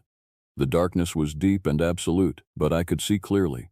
I could see the pressure ridges and the smooth places where the ice was thinnest. I could see the shapes moving beneath the surface, the vast forms that existed in the water below. I could hear their song. It was not music, it was language. Complex, multi-layered, existing in frequencies and patterns that no human brain could normally process.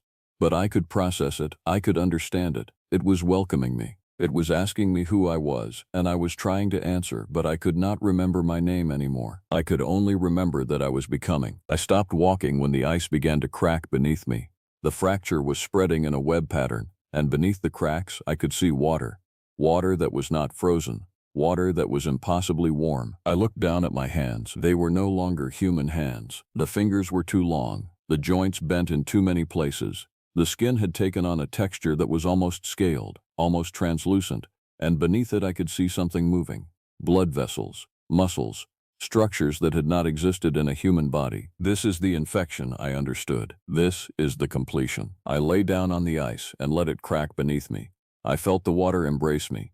It was warm and it smelled like home, and it was calling me by the name that I remembered now. Not Anthony anymore, something else, something that had always been waiting under the ice. I sank beneath the surface, and the darkness swallowed me whole. And in that final moment of surrender, I finally understood what I had been from the beginning. Not a human infected by something alien, but something alien that had been learning how to be human, and now the learning was complete.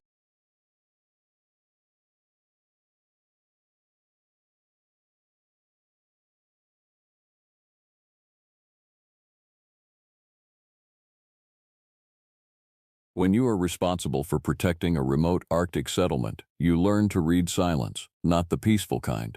The kind that means something very large is holding its breath. Last month, 8 people went into the Kotzebue wilderness, 4 came back.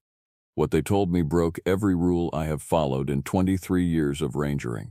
But what I did not tell the authorities, that is why I am writing this down. My name is Richard Hernandez. I have been a park and forest ranger for the Kotzebue region of Alaska for just over 2 decades.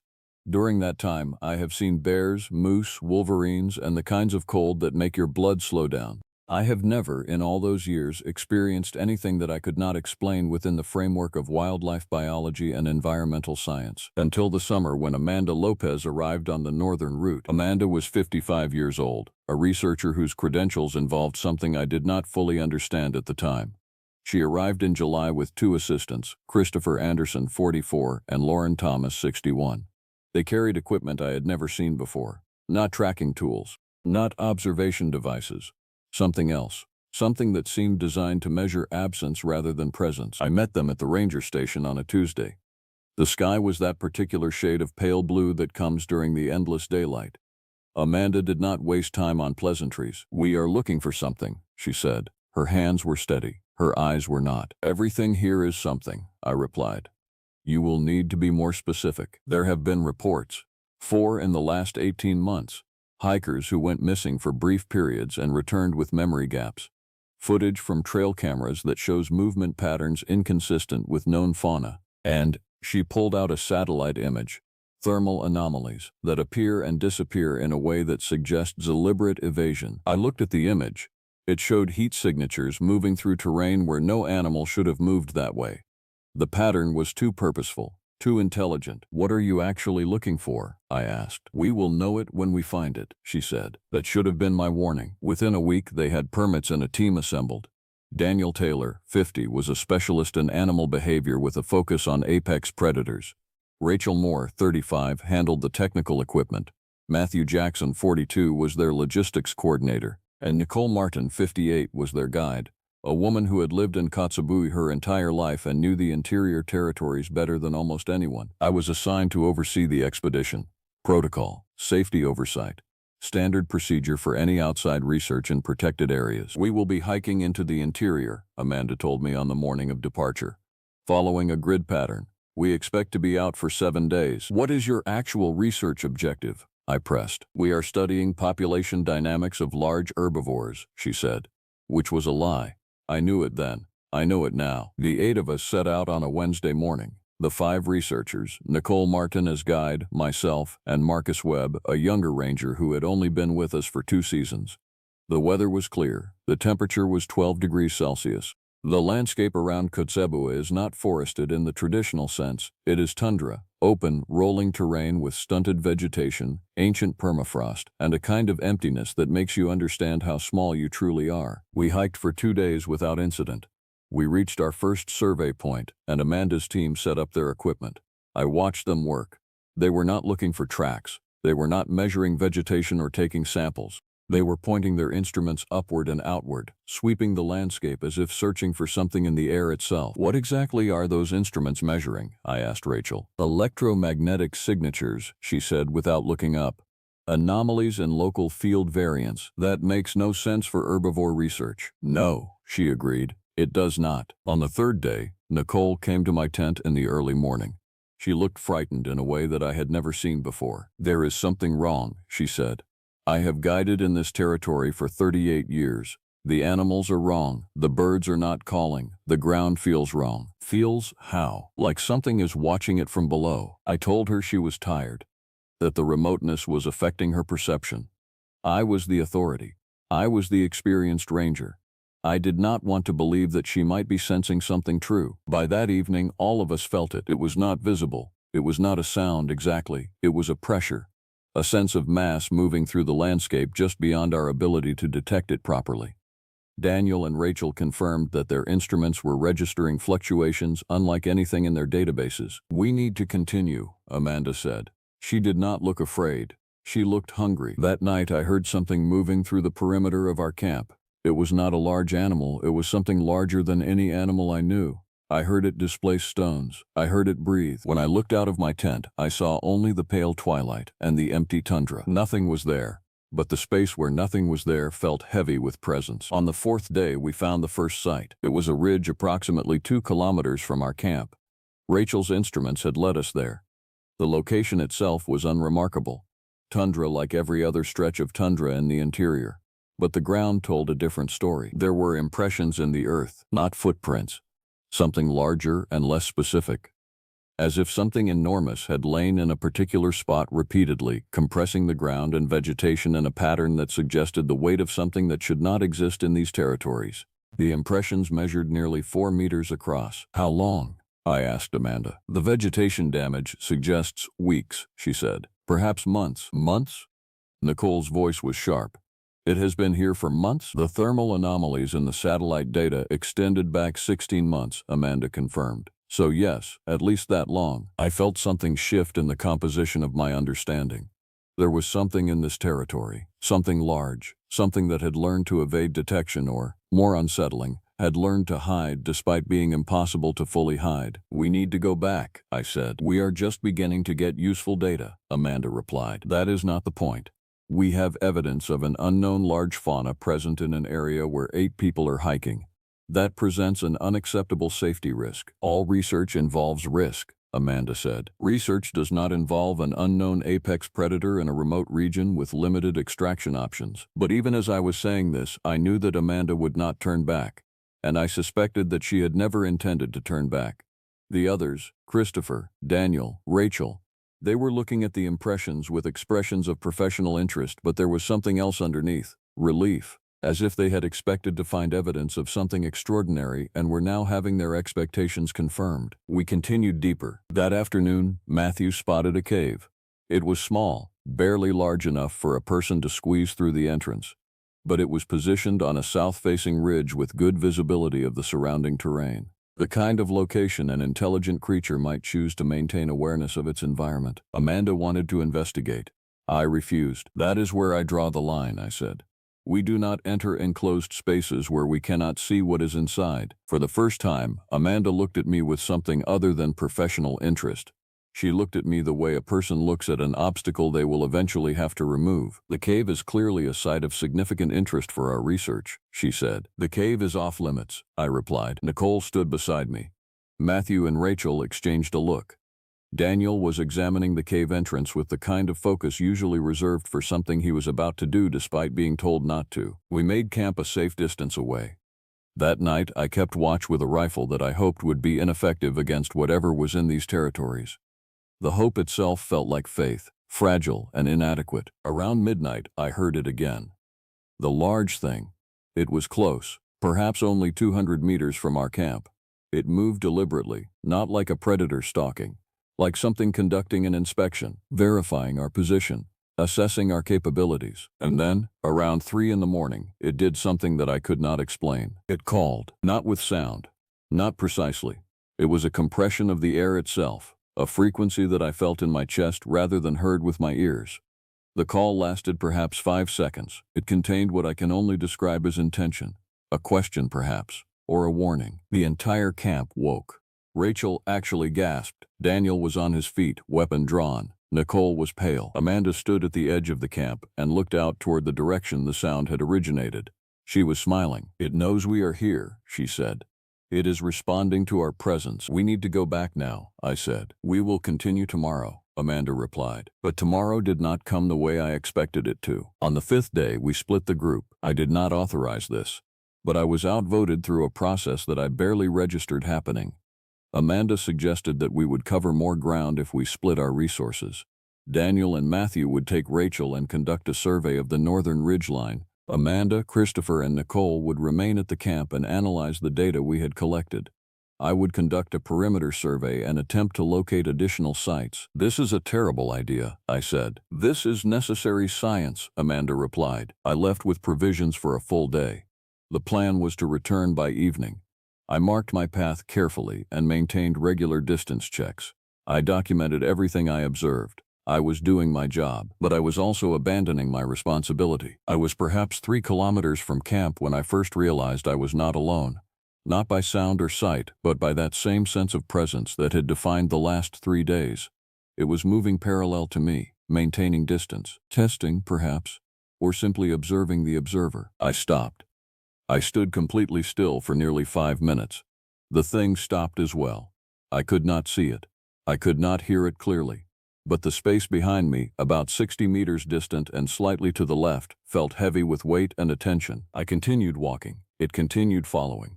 The dynamic persisted for the entire day. When I returned to camp as the sun was entering its brief dip toward the horizon, I knew immediately that something was wrong. The camp was too silent. There were no voices, no movement.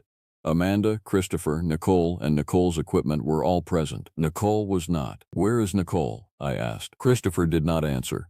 He was staring at Amanda with an expression of shock and something that might have been awe. "She went to gather water approximately 3 hours ago," Amanda said. "She did not return." "You let her go alone?" She volunteered. "She is familiar with this territory." I did not see the need to. "Show me where." She showed me. The water source was a small stream approximately 200 meters from camp. Nicole's route would have taken her directly through a depression in the terrain. A natural feature, but one that limited visibility, a natural location for something large to conceal itself. I tracked her footprints. They stopped in the depression. The surrounding vegetation was disturbed. There were impressions in the earth, large impressions, and there was blood on a rock face. Very little blood, which was somehow worse than a large amount would have been. "We need to activate emergency extraction," I said. "Now." But we had satellite phones with limited range. We had communication devices designed for coordinating between team members across short distances. We had no way to call for immediate help from this remote location. The nearest settlement with serious medical facilities was 200 kilometers away. What happened here? I asked Amanda. She had followed me to the depression. She was looking at the impressions with a clinical interest that made my hands clench into fists. I believe it took her, she said. You believe it what? Took her. Collected her. She will be kept alive. It appears to be an intelligence-driven behavior. You knew, I said. You knew what was here when you came. You knew, and you did not warn us. Amanda met my eyes. Behind her gaze was the hunger I had seen earlier, now fully exposed. We have been tracking this creature for 7 years, she said. Reports from various regions across the Northern Territories, sightings that did not match any known fauna, evidence of intelligence, evidence of intention. You cannot understand what we have found, Ranger Hernandez. You do not have the framework, but I can tell you that it is the most significant discovery in human history. Nicole is missing. Nicole volunteered for field work in a remote location where an unknown large predator is present. She understood the risks. I wanted to hit her. I wanted to do something that would make her understand the magnitude of her betrayal, but Nicole was gone, and we were still in the territory of something that had intelligence enough to choose which of us to take. Daniel and Matthew returned just before dark. Rachel was not with them. They came running into camp, both of them breathing heavily, both of them marked with injuries they would not immediately explain. It took her, Matthew said. We were surveying the northern ridge. We were examining a site where we found more of the large impressions. Rachel was taking measurements when he stopped. The trauma was visible in his face. When what? I demanded. When it appeared, Daniel said. His arm was bleeding. The wound looked like puncture marks from something very large. Not from where we were looking, from above, from the ridge itself. It was moving on the slope in a way that was absolutely impossible. Four-legged. But the movement was intelligent, tactical.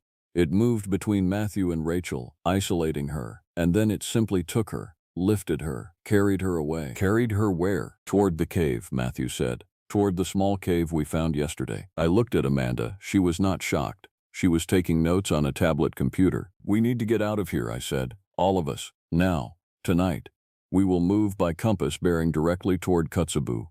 We will move through the darkness if necessary. We will not stop until we are within communication range of the settlement. Some of us are not leaving, Amanda said. I looked at Christopher. He was pale, but his eyes matched Amanda's. He would not leave either. Then you will stay at your own choice, I said. But the rest of us are going. You cannot leave, Amanda said. It was not a request or a suggestion. It was a statement of absolute fact. It will not allow you to leave. It does not have a choice. It does not have authority over my actions. Ranger Hernandez, Amanda said quietly. How many are we? I counted. Myself, Daniel, Matthew, Amanda, Christopher. Nicole and Rachel were gone. 8 started, she continued. 6 remain. But I have been documenting patterns since we arrived. The creature is not random in its selections. It is choosing individuals with specific characteristics. Rachel was a specialist in technical systems. Nicole was a guide, a person with extensive knowledge of the territory. Both would be valuable to an intelligence attempting to understand human technology and human knowledge of this landscape. You are insane. I am accurate, Amanda replied. And it will continue to choose. It will select among us based on utility. We cannot stop it. We can only document what happens and attempt to understand its motivations. I am leaving, I said. But when I stepped beyond the perimeter of our camp, the world changed. It was not sudden. It was more like the atmosphere itself was exerting pressure. A sense of presence so overwhelming that moving forward felt like walking against an impossible wind. The tundra around me felt occupied, as if every square meter of space was being observed and assessed. I took 3 steps beyond the camp perimeter and stopped. The weight of observation was physical, the sense of something vast considering my existence and finding it insufficient, lacking in value. I walked back into camp. You see, Amanda said, it sets the boundaries. We remain here until it permits us to leave. The next morning, I woke to find that 3 of us remained. Daniel and Matthew had gone during the night. I did not hear them leave. I did not hear anything that would have indicated they were in danger. But when dawn came and I checked their sleeping area, they were simply absent. Only Amanda, Christopher, and I remained. Where are they? Christopher asked. His earlier calm had degraded into something closer to panic. Collected, Amanda said. She was looking at her equipment, which had changed. New readings, new data points. The selection process continues. Daniel had expertise in predator behavior. Matthew was a logistics specialist. Both possessed knowledge that would be useful to an intelligence attempting to maintain secrecy while operating in human territories. What does it want with them? Christopher asked. Everything they know, Amanda said. Intelligence, knowledge, understanding of how humans think and plan and anticipate threats. It is killing them, I said. Probably not, Amanda replied. Death would be a waste of resources. I believe it is interrogating them, extracting information, learning. I sat on a rock outside the tent and tried to process what was happening. We were trapped on the Arctic tundra by an intelligence we could not see, an entity that had taken 4 of our 8 companions, with a researcher who apparently welcomed the situation as an unprecedented scientific opportunity. Why are you still here? I asked Amanda. Why has it not taken you? Because I am useful in a different way, she said. I am documenting what is happening. I am recording data. I am serving as a translator, in a sense, between its existence and your understanding of it. You are collaborating with it. I am facilitating communication, she corrected. You cannot fight an intelligence you do not understand, Ranger Hernandez. You cannot negotiate with a species whose motivations are fundamentally alien to your own experience. The best outcome, the only outcome, is coexistence and mutual learning. Where are Nicole and Rachel and Daniel and Matthew? I asked. Where are they right now? Amanda pointed toward the small cave we had discovered 2 days earlier.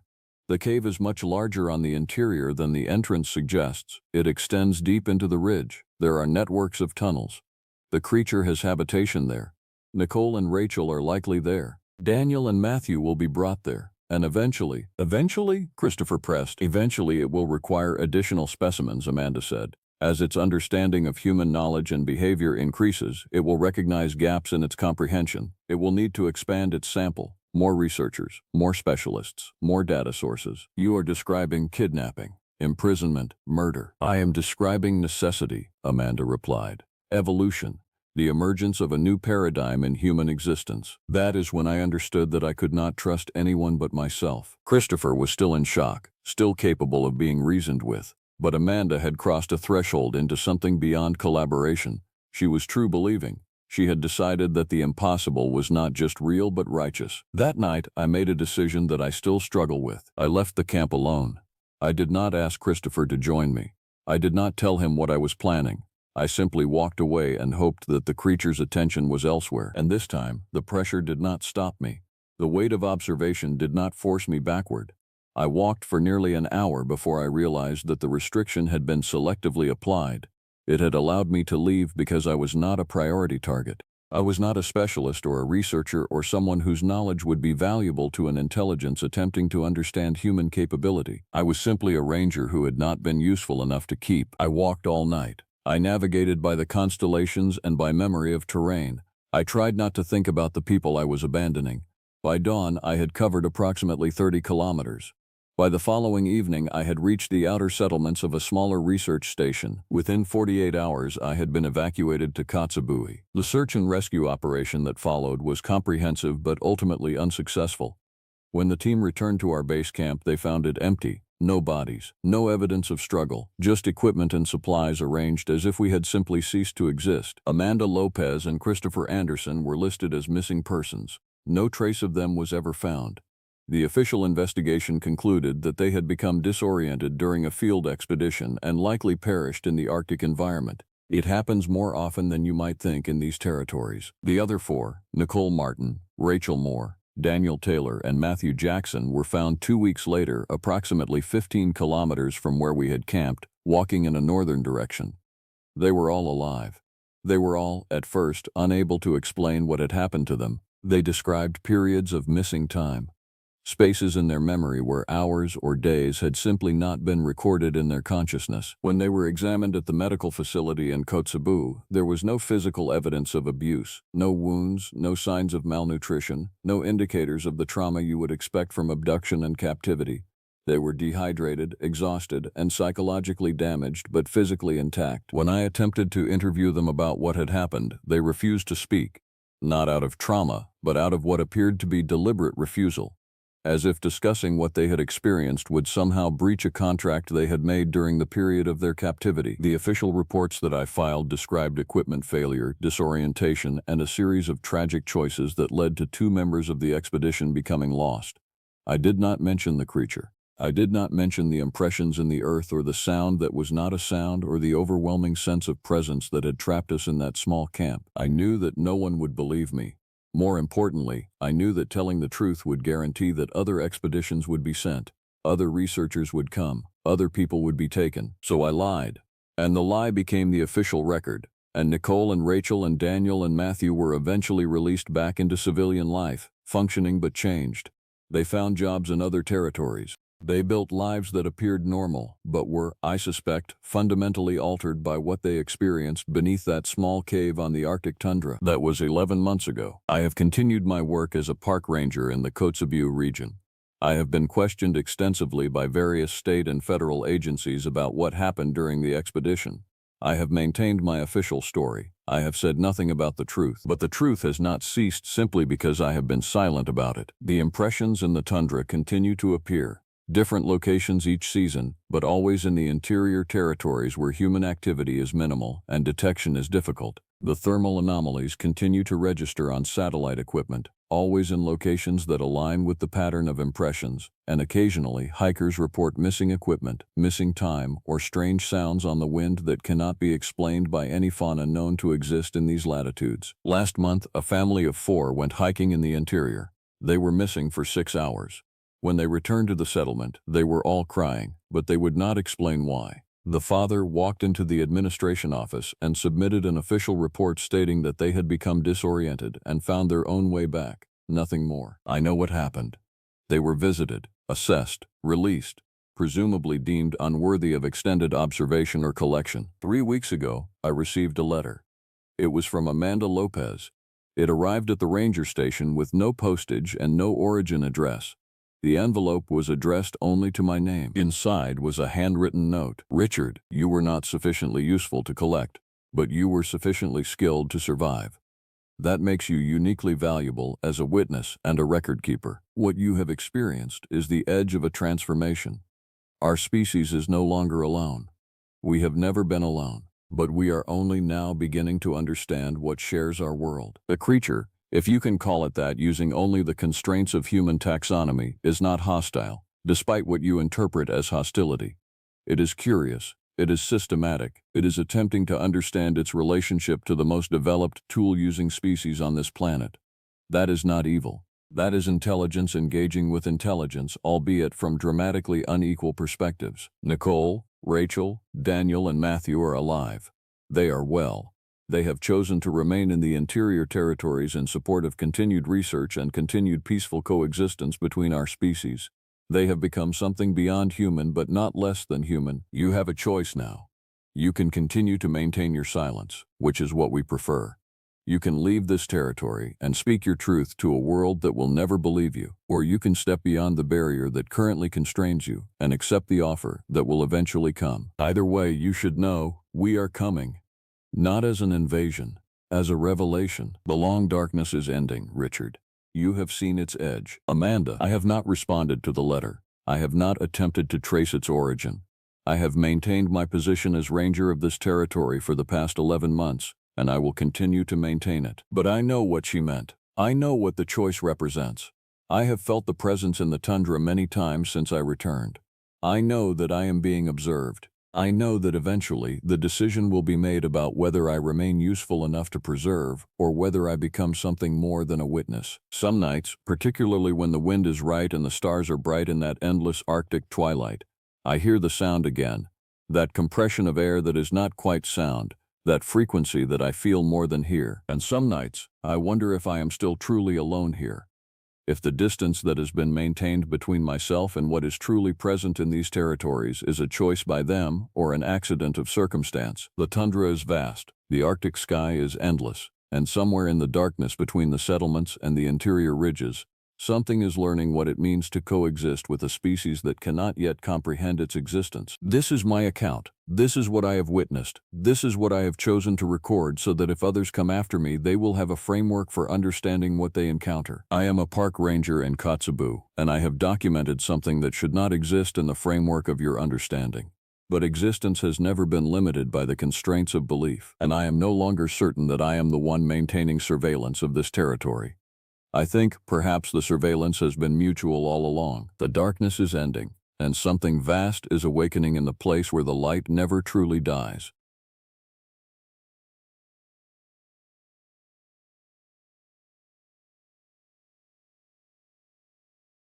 We found Piper's hunting rifle 3 miles from camp, still loaded. The strange part wasn't that she'd abandoned it. It was that something else had been wearing her face when we found it on the trail. My name is Hunter Freeman, and I'm 15 years old. This is the story of what happened to 9 adults and me during what we thought would be a simple summer hunting trip through the Appalachian wilderness. I need to tell this while I still remember every detail, because I know what happened, and I know what's still out there, and I know nobody will believe any of us. The trip began 5 weeks before school started. My father, Robert Harrison, had organized the expedition for months. He wanted to introduce me to real hunting, not the kind with bows and targets in our backyard, but the real thing, the kind where you spend days in the mountains and come home with stories. We were supposed to hunt game in the remote regions of the highlands, but what we found instead was something that turned the game tables completely around. There were 10 of us total. My father Robert, his best friend Kennedy Gibson, and Jeremiah McDonald, who worked with my father at the mill. The 3 of them had been hunting together since college. Then there were the women, Samantha Cruz, Christian Marshall, and Autumn Ortiz. They weren't hunters, but they wanted the experience. Samantha had always been curious about wilderness survival. Christian loved photography and wanted to document our expedition.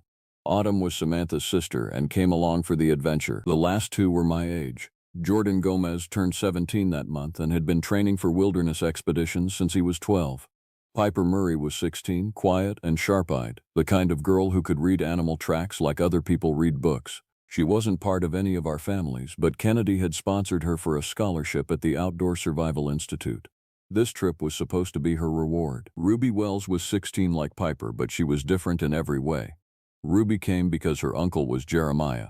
She was nervous about the whole thing, scared of bears and snakes and bugs, but Jeremiah insisted that she needed to face her fears. That decision to bring her along might have saved some of our lives, though I'm still not certain that's true. We set up base camp in a valley called Widow's Gap, deep in the mountains where the trees grew so thick that noon looked like dusk.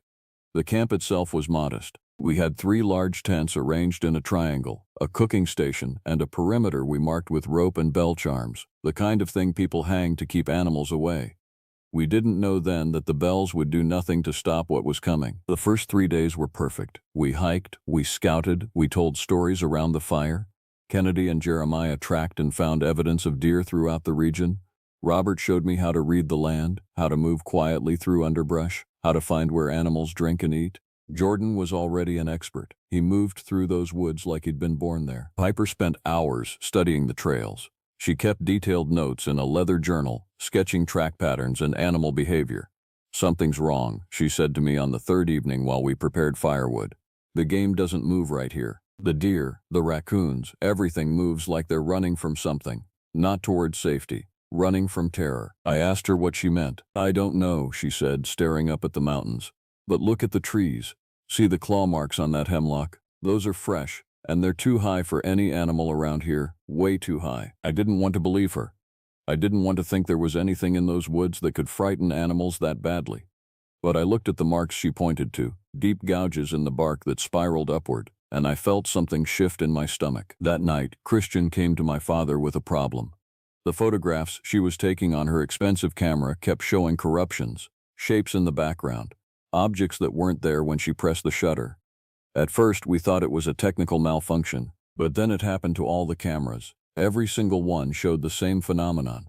A tall, thin silhouette, always just barely out of focus, always in the periphery, always watching from between the trees. "It's the compression," my father said, but he didn't sound convinced. "Digital artifacts. We all know cameras lie sometimes," but Kennedy shook his head slowly. "We need to talk about why there's a figure in every single photograph, in the background, in shots taken from different angles at the same moment. How does that happen unless something is actually there, moving faster than physics allows, being in multiple places at once?" I didn't sleep well that night. I lay in my tent listening to the mountain sounds, and I started to understand what Piper meant about terror. There was a quality to the silence in those woods that wasn't peaceful. It was the silence of prey animals hiding, waiting for a predator to pass. On the 4th morning, Samantha woke screaming. She came running out of her tent where she'd been sleeping with Christian and Autumn, her hands pressed to her face. My father ran to her immediately, and she was hyperventilating so badly that Jeremiah had to help her sit down. Her face was covered in scratches, deep, parallel gouges across her left cheek and forehead that had bled freely during the night. "What happened?" Robert demanded, already examining her injuries. "Samantha, what happened?" "There was something," she gasped. "In the tent. It was dark, but I could see it moving. A shape. It had arms, but they were wrong.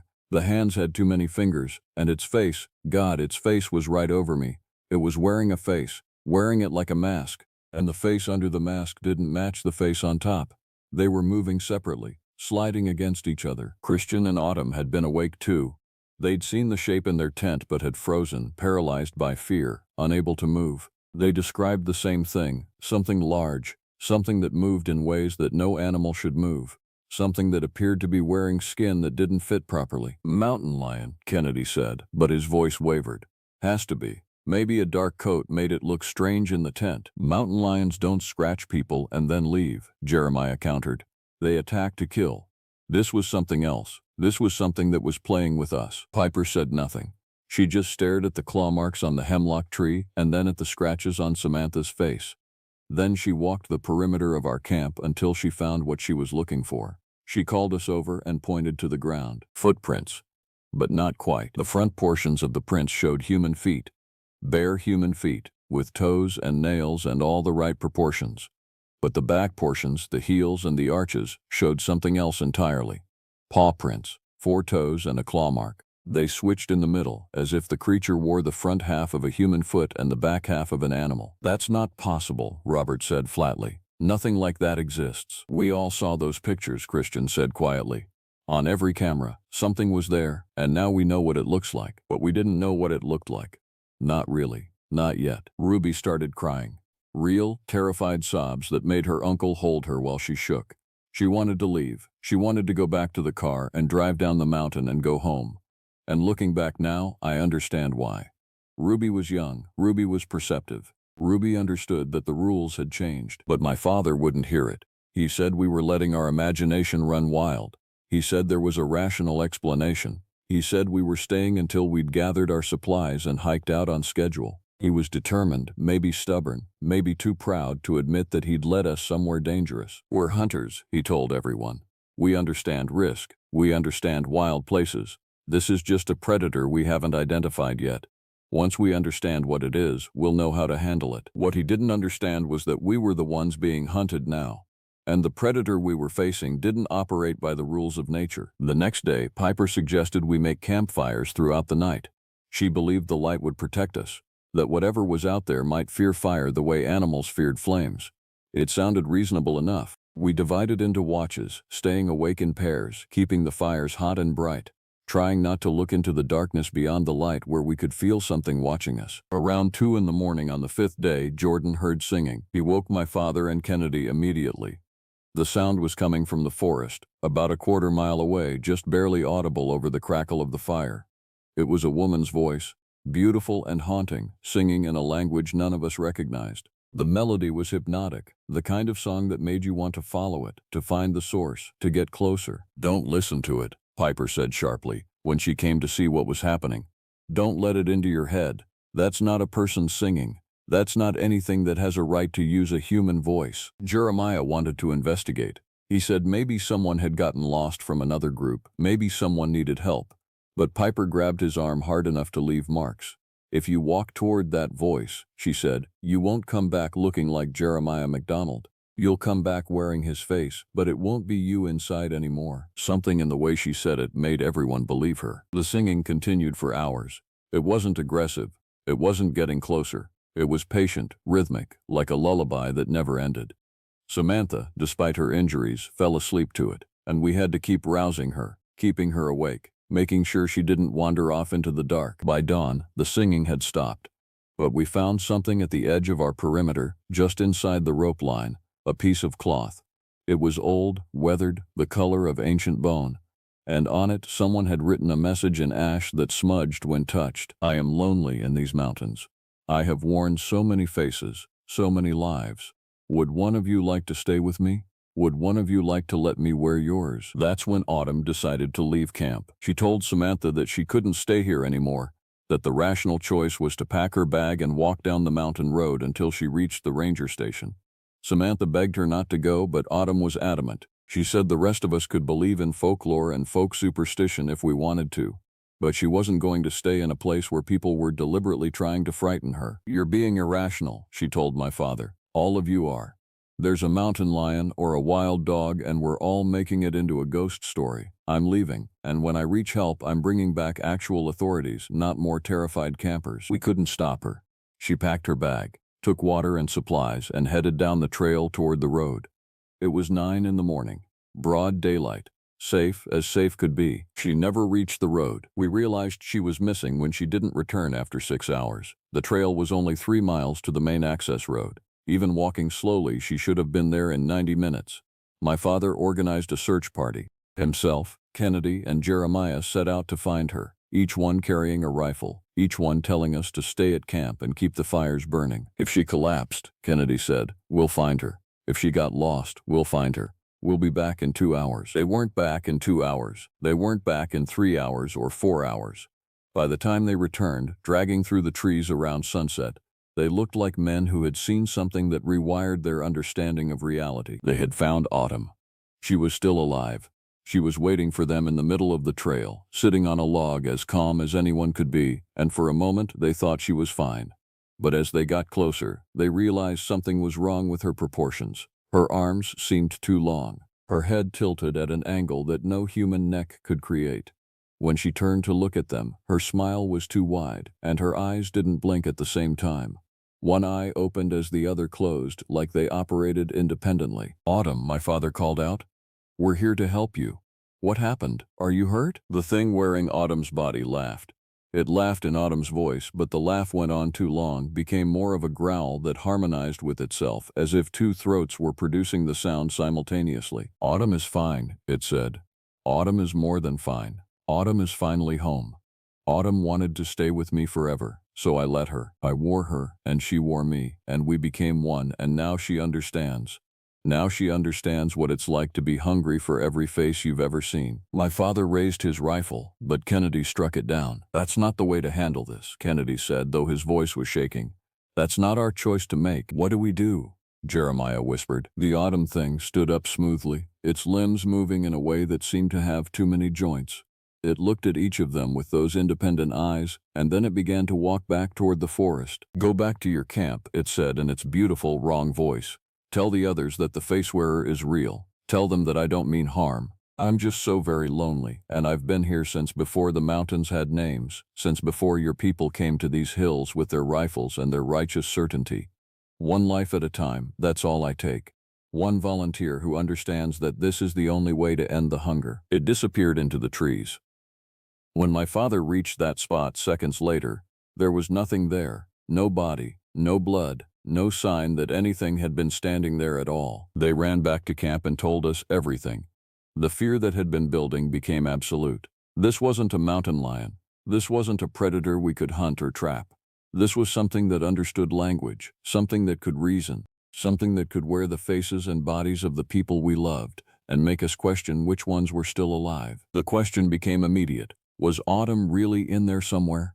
Had she chosen to merge with the creature? Or was she dead, and the thing we'd seen was simply wearing her like clothing? Ruby threw up when she heard. She kept saying she wanted to go home, that we should all run, that we should try to reach the ranger station. But my father, despite what he'd witnessed, wouldn't allow it. "We leave, and we're scattered," he said. "We run from here to the road, and we're alone in the dark with that thing. We stay together, we watch each other. We make sure that anyone who leaves this camp is actually who we think they are." So we established tests. We made everyone answer personal questions that only the real person would know. We never let anyone out of sight. We burned the fires so hot that we could barely stay near them. And we waited. On the 8th night, the thing came directly to our camp. It appeared at the edge of the light, wearing a face we'd never seen before. It was male, young, beautiful in a way that drew your eye and made it impossible to look away. It looked like someone you'd known your whole life, someone important, someone you loved, even though you couldn't quite remember who. "I want to negotiate," it said calmly. "One life, given freely, will satisfy me for another year. Choose one person to stay with me, and the rest of you can walk out of these mountains at dawn. You'll never see me again. You'll be safe." "No," my father said. One life, the thing continued, unconcerned. That's all I'm asking. Is that not reasonable? Is one life too much to ask when you're asking for 9? You're not negotiating, Piper said. You're lying. There's no version of this where we give you someone and you let us go. You'll take the person we offer and then you'll want another and then another until we're all gone. The thing smiled. Perhaps you're right, or perhaps I'll keep my word because I value truth more than you'd expect. Perhaps I respect the compact more than your people ever have. But you'll never know unless you try, will you? Jordan stepped forward. He was young and brave and stupid in the way that 15-year-olds and 17-year-olds can be. Take me, he said. Let the others go. I'll give you my face. No, Kennedy said, and the word came out like a gunshot. I have a better idea, Piper said. She walked to the edge of the firelight and looked directly at the creature. What if I make you a deal? What if I let you have me, but only if you promise to leave these mountains, to go somewhere else, to never return to this valley, to never hunt here again? Piper, my father breathed. What are you doing? Something has to end this, Piper said. And the only currency it understands is faces, life for life. But a life that chooses to go freely is worth more than one taken by force. Isn't that right? The thing wearing the beautiful face tilted its head. You understand better than the others. Yes, a life given freely burns longer, sustains longer, means more. But I have worn so many faces that were not willing. Would you really leave these mountains defenseless just to save the lives you came with? I don't care about the mountains, Piper said. I care about my friends. I care about this girl named Ruby who was terrified from day one but came anyway because her uncle asked her. I care about that boy Jordan who offers himself first because he's the kind of person who can't stand to see suffering. I care about Robert, who's stubborn and proud but who'd throw himself off a cliff if it saved his son. One life, my life, against 9. That's a fair trade. Before anyone could stop her, Piper walked forward, into the darkness past the firelight, toward the thing that was waiting for her. What happened next, I can only tell you what I saw from the camp.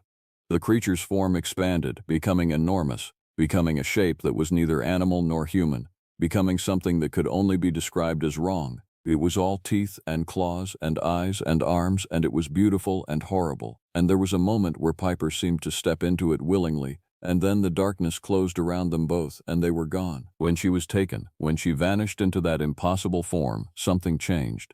The hunger that had been radiating from that creature, the aggressive presence that had been pressing on our camp, seemed to release. It withdrew.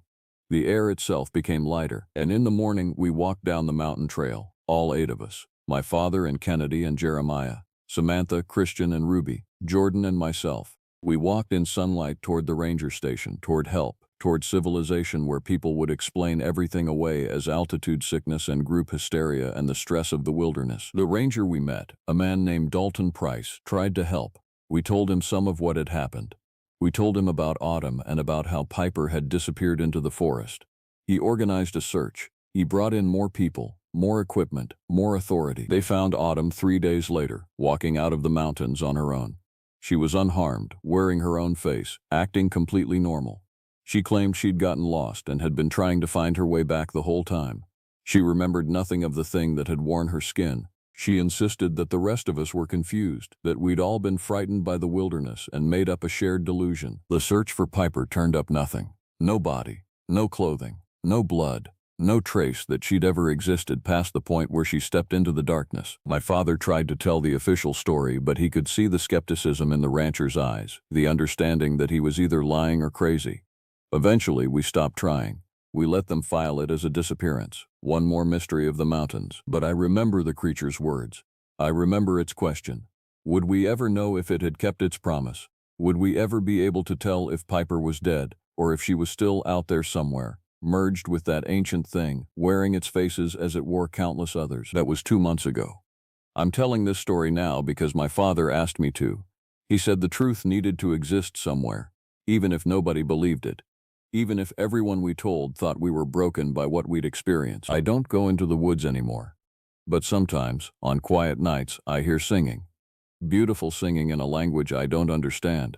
And I wonder if it's Piper, finally happy in a way she never could be in this world. Or if it's the creature, calling, waiting, hoping that one of us will be weak enough to come back. I suspect we all know which answer is true. And I suspect none of us will ever speak of these mountains again.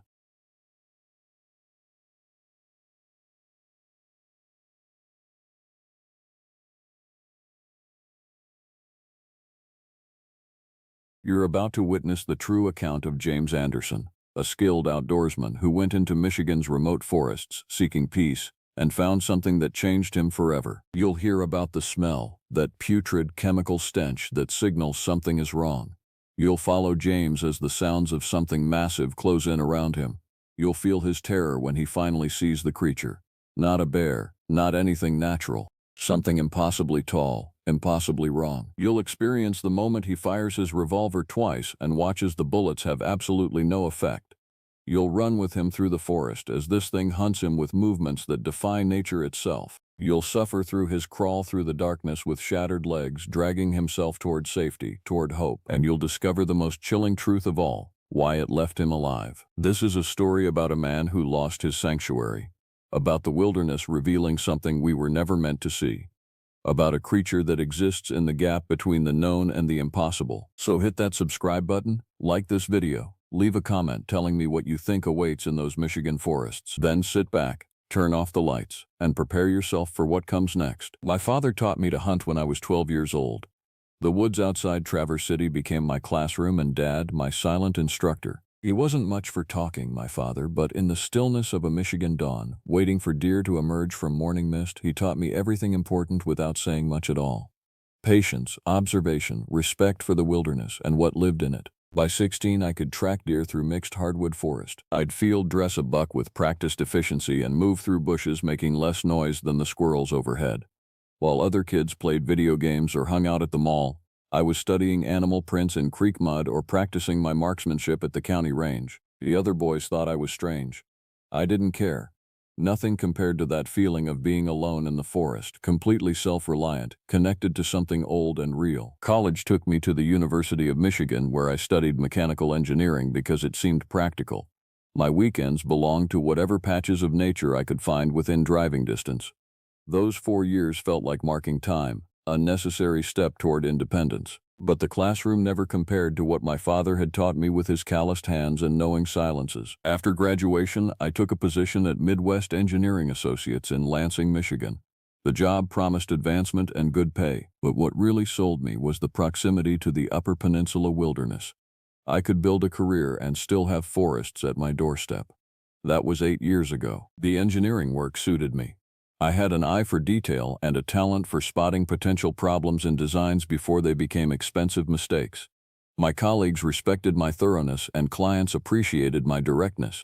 I climbed steadily through the ranks, eventually heading the commercial development division. With success came longer hours, constant client calls, and deadlines that kept me at the office until midnight more often than I wanted to admit. I met Elena through work. She came in as an interior designer on a hotel renovation project, and I noticed her immediately. Not just her striking amber eyes or the confident way she presented her concepts, but how meticulously she approached every aspect of her designs. We were married within 18 months, buying a house in a quiet Lansing suburb with good schools nearby, though we hadn't discussed children yet.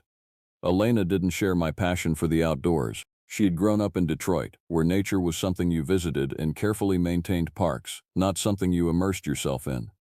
Early in our relationship, she tried joining me on a few hikes, but her discomfort was obvious from the constant checking for ticks to her tight smile that never quite reached her eyes.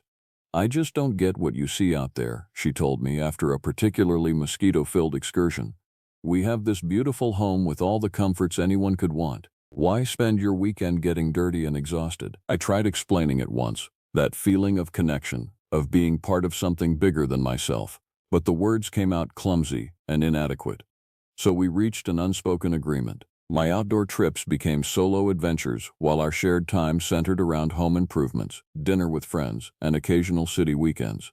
It worked for us, mostly, but something essential in me started to wither without regular time in the woods, so I made it a priority. One weekend each month, sometimes 2 during winter when work slowed, I'd take a day trip to hike, fish, or simply sit in silence among trees. Elena never complained, though I sometimes caught a flicker of concern when I checked my revolver before leaving. "You really think you need that?" she asked the first time she saw me pack it. "Probably not," I admitted, sliding the .38 into its holster. "But spend enough time in remote areas, you learn to prepare for anything." The last week of November had been brutal at work. We'd lost a major contract due to a miscalculation in the bid. Not my department's error, but I'd spent days in damage control meetings. The office politics turned toxic, with departments pointing fingers and executives demanding explanations. By Friday evening, I felt hollowed out, my thoughts scattered and jumpy. I needed trees and silence more than I had in months. That night, after a quiet dinner with Elena, I retreated to my home office and started browsing hiking forums. The usual trails near Lansing wouldn't cut it. I needed something new, somewhere I could truly lose myself for a few hours. On a site dedicated to Upper Peninsula hiking, I found a thread about a secluded section of the North Country Trail in Ottawa National Forest, about 2 hours northeast of Lansing.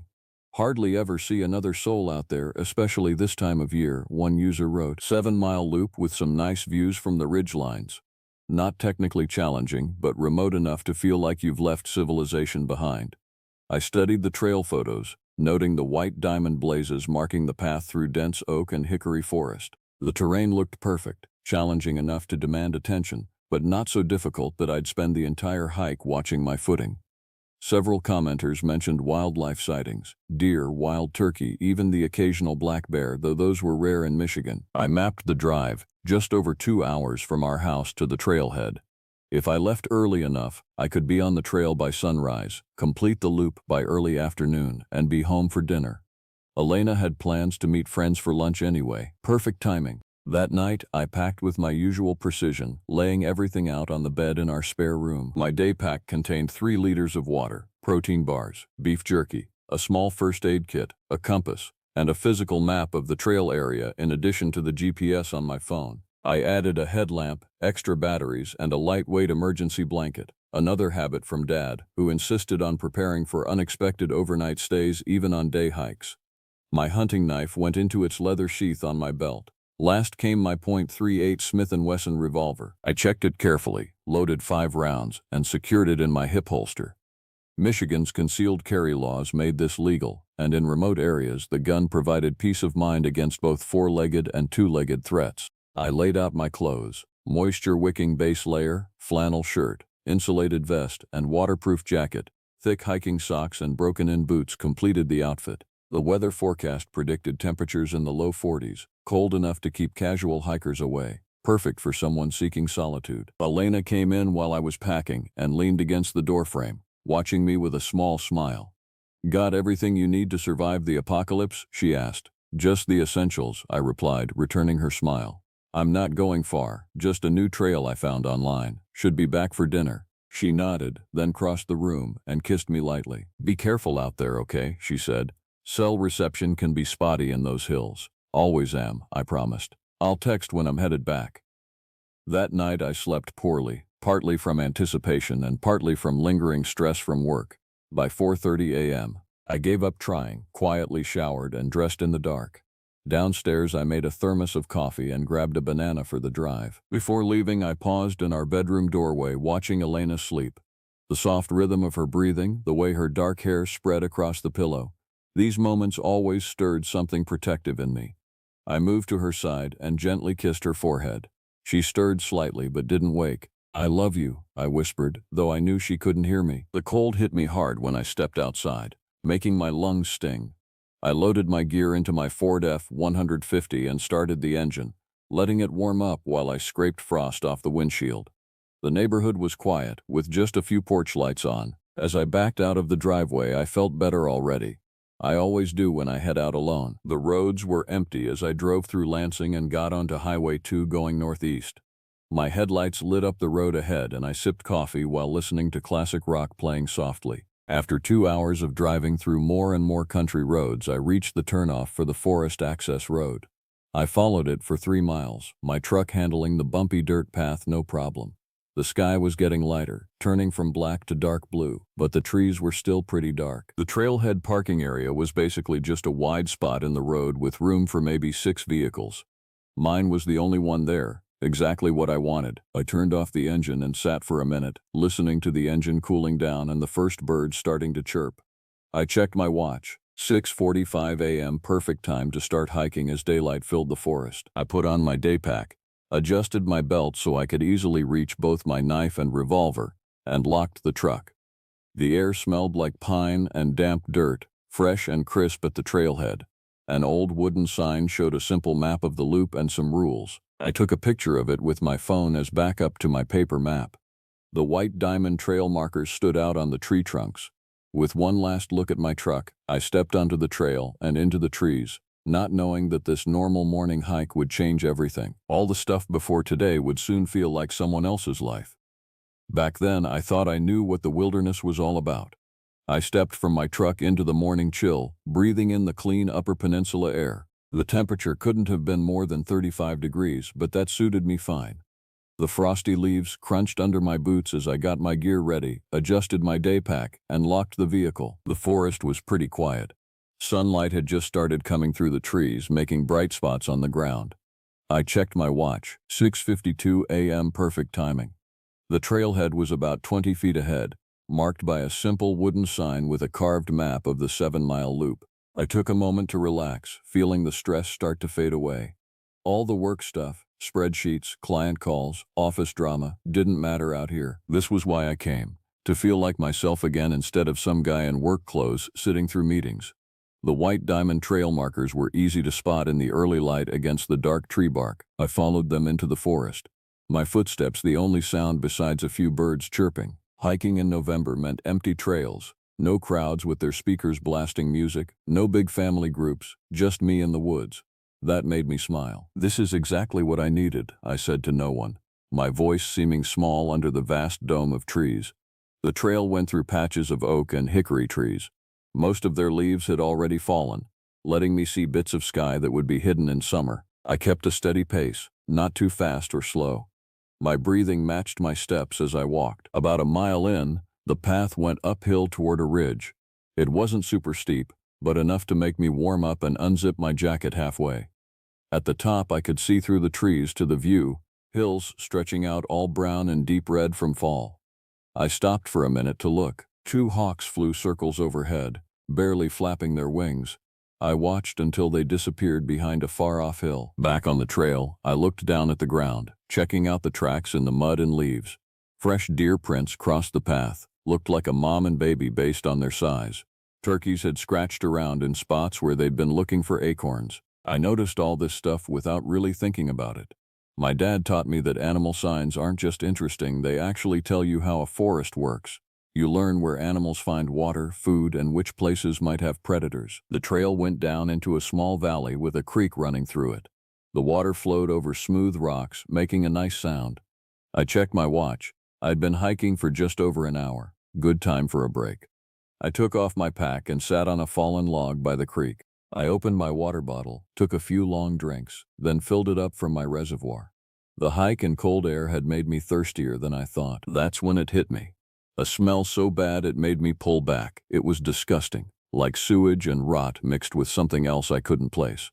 It wasn't just the normal smell of a dead animal or natural decay. This was too strong, almost fake smelling. I covered my nose with my sleeve. What the hell? I stood up and looked around. I figured it might be a dead deer, maybe one that got shot by a hunter and came here to die. But the smell didn't seem right for that. It was too strong and weird. I grabbed my pack and started checking the area, walking in circles around the creek. The dry leaves made it easy to spot any big animal remains, but I didn't find anything. No dead animal, no dug-up ground that might show something buried. Nothing to explain the awful smell. After about 10 minutes of looking, I gave up and went back to the trail. Whatever it was, I couldn't see it, and the smell was making my eyes water. Maybe some kind of chemical runoff, I thought. Though my map showed we were at least 5 miles from any road or building. As I kept hiking, the smell got weaker and was gone after another quarter mile.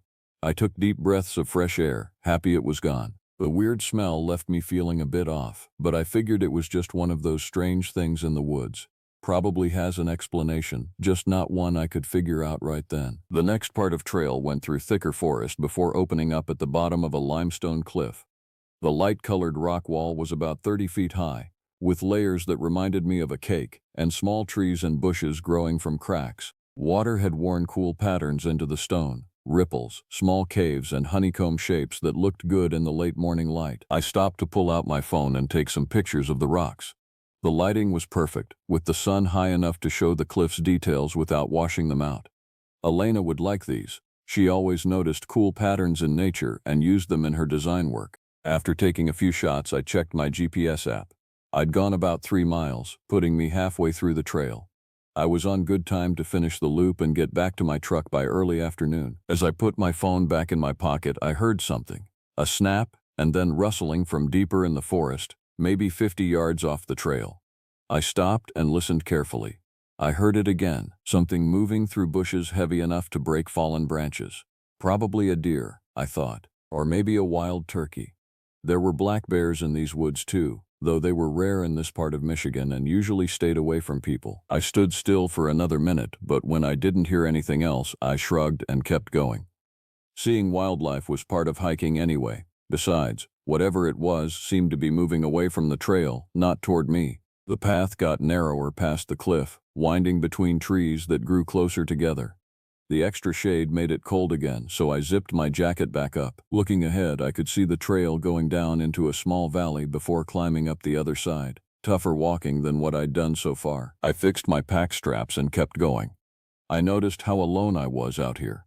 I hadn't seen another person since leaving the parking lot, and the forest felt like it was all around me. This was exactly the alone time I'd wanted, away from office lights and endless emails. With that thought, I headed down into the valley, not knowing that my peaceful hike was about to get really messed up. The descent into the ravine required careful footing. I picked my way down the steep path, using tree trunks for balance where the trail narrowed between exposed roots and loose stones. The exertion warmed me despite the November chill. At the bottom, a small seasonal creek had carved a path through the forest floor, now reduced to occasional pools of stagnant water. I paused to take a drink from my water bottle and check my map. The climb out of the ravine would lead to the trail's halfway point, according to the topographical lines. I folded the map and tucked it into my jacket pocket, then began the ascent. The incline was more challenging than the descent. My breathing grew heavy as I climbed, and I found myself stopping twice to rest. The forest seemed different on this side of the ravine. The trees grew closer together, creating deep pockets of shadow even in late morning. No matter. I'd hiked through denser woods than this. 20 minutes of steady climbing brought me to the ridgeline. A weathered wooden sign stood at a small clearing, its surface gray and cracked from years of exposure.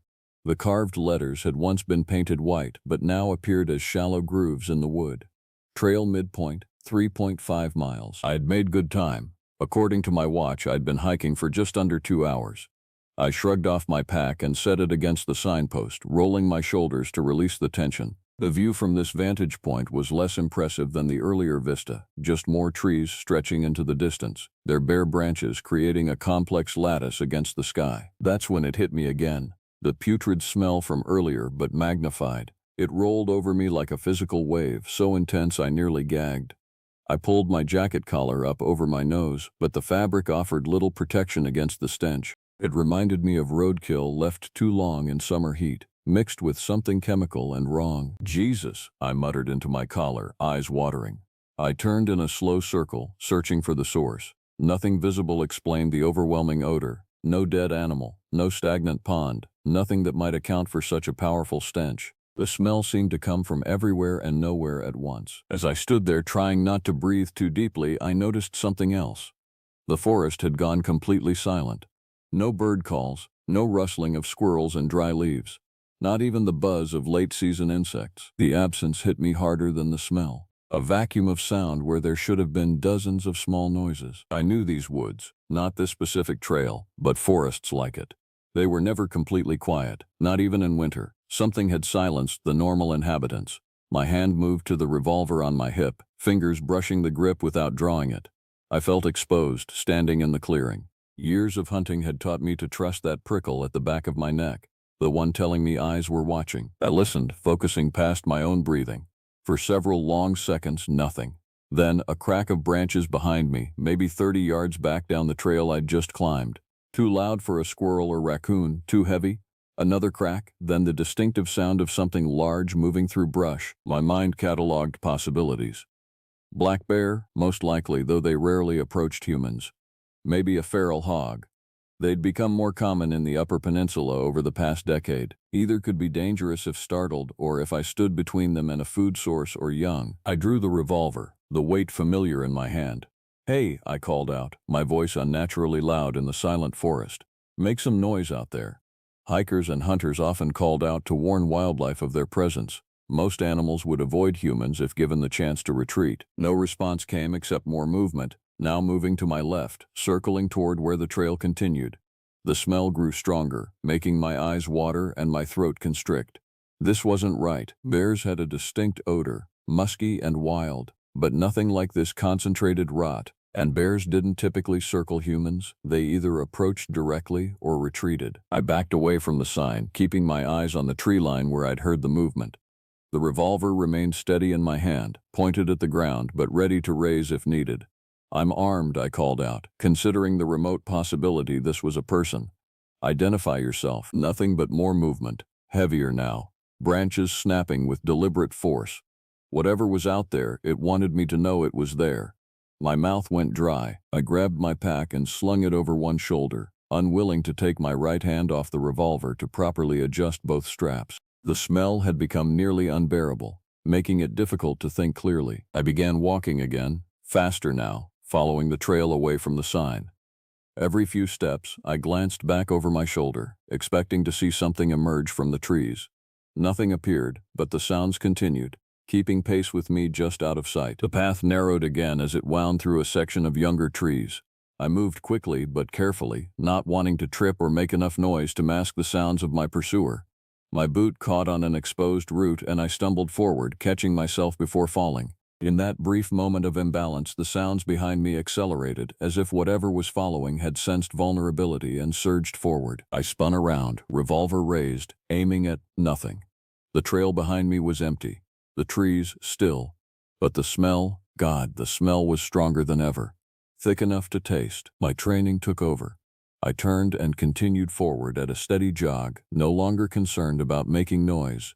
The .38 remained in my hand, my thumb resting on the hammer. 5 rounds, I reminded myself. 5 chances if this went bad. The trail curved ahead, following the natural contour of the ridge. As I rounded the bend, I saw what I'd been hoping for, a fork in the path marked by another wooden sign. I approached it at a jog, reading the directions quickly. Loop continuation 3.5 miles, return to trailhead 3.5 miles. I'd planned to complete the full loop, but that no longer seemed smart. Something was following me, something that didn't act like any animal I knew. The direct route back to the parking area was safer. I only paused for a second before taking the left fork, heading back toward my truck. As I made my decision, the movement behind me completely stopped. The sudden quiet freaked me out more than being followed. I stopped and listened carefully, still holding my revolver ready. 10 seconds passed. 20. Nothing. Had it given up? No, that didn't feel right.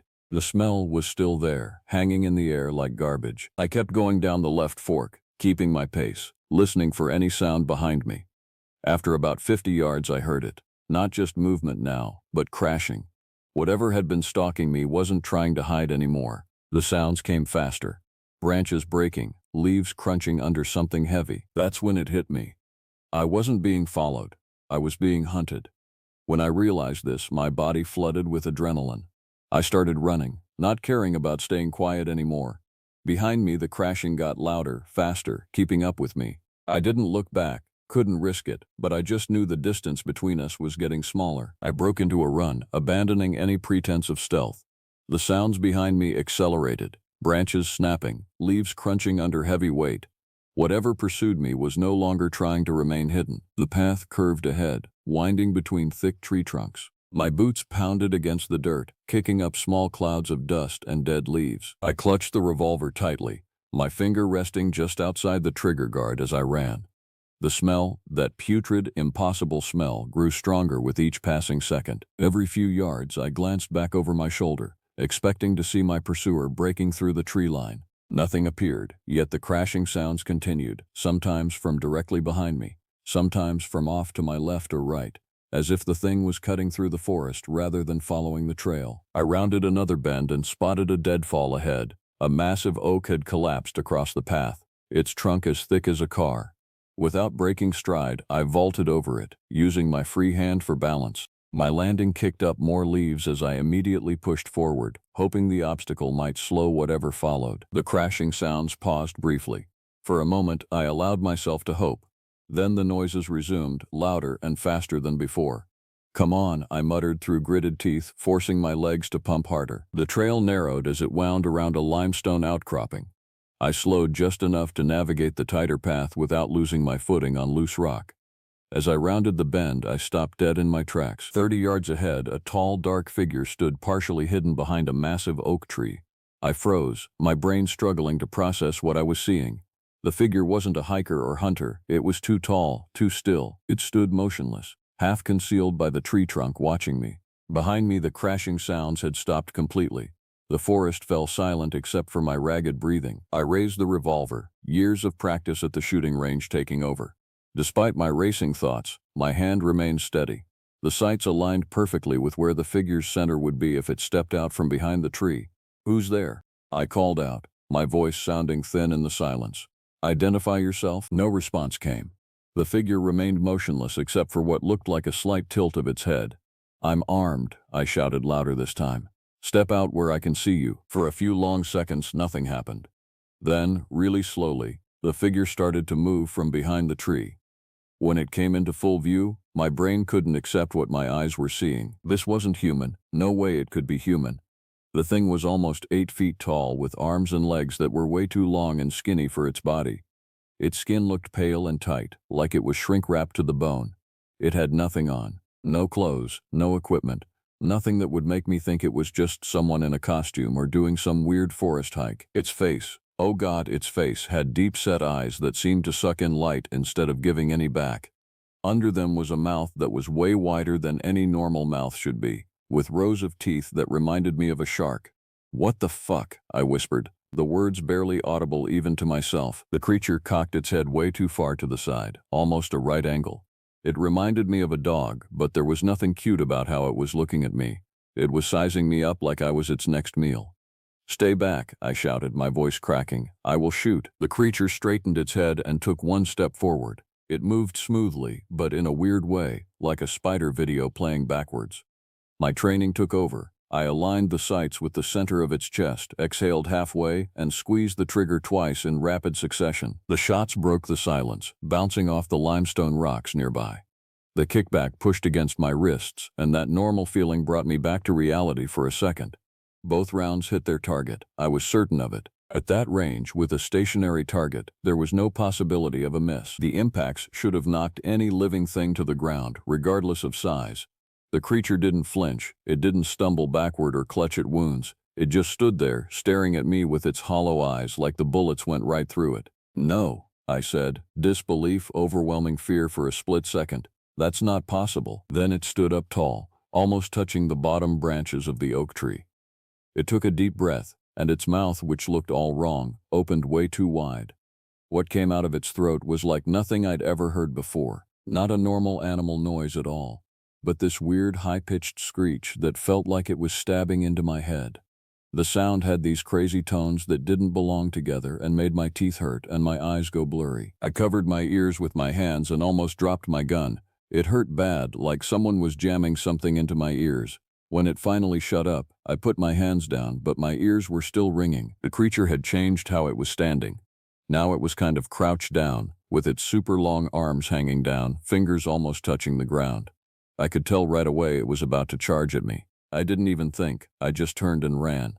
I heard it coming after me, not crashing through the bushes like before, but moving fast, with too many steps for something on 2 legs. I looked back once and immediately wished I hadn't. The thing wasn't running like normal. It had dropped down on all fours, but not like a regular animal. Its legs and arms were bending in ways they shouldn't, twisting backwards and sideways as it moved like some giant bug. It was catching up way too fast, closing the gap between us with each weird, stretched-out step. I ran harder than I ever had, with tree branches hitting my face as I went. My lungs were burning, and the gun suddenly felt heavy and useless in my hand. I forced my legs to pump harder, pushing my body beyond what I thought possible. The revolver felt useless in my hand, but I refused to drop it. Maybe if I got closer, maybe then the bullets would have an effect. The thought was irrational, but terror doesn't follow logic.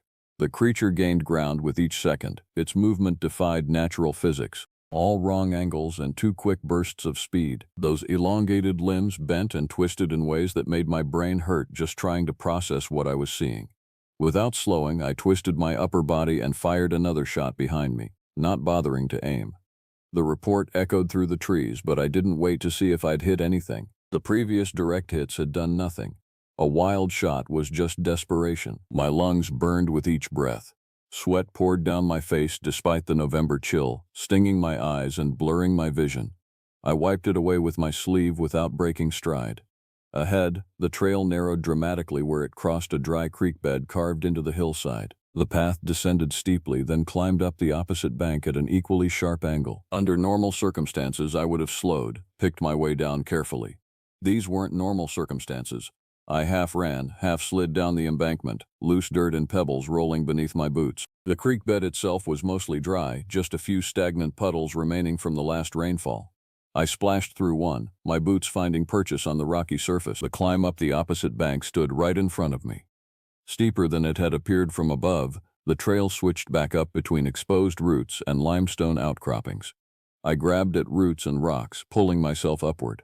The revolver still clutched in my right hand. Behind me, the sounds changed.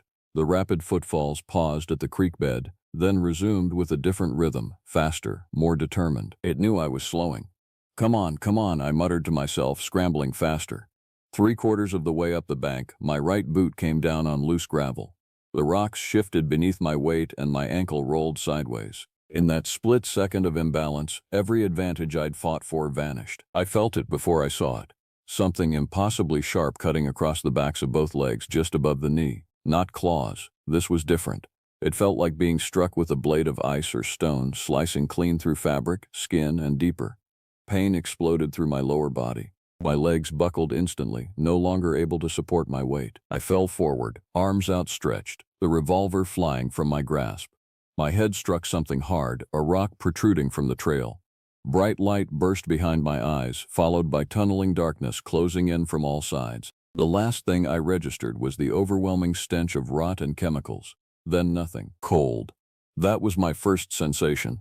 Bone-deep cold that had settled into my body.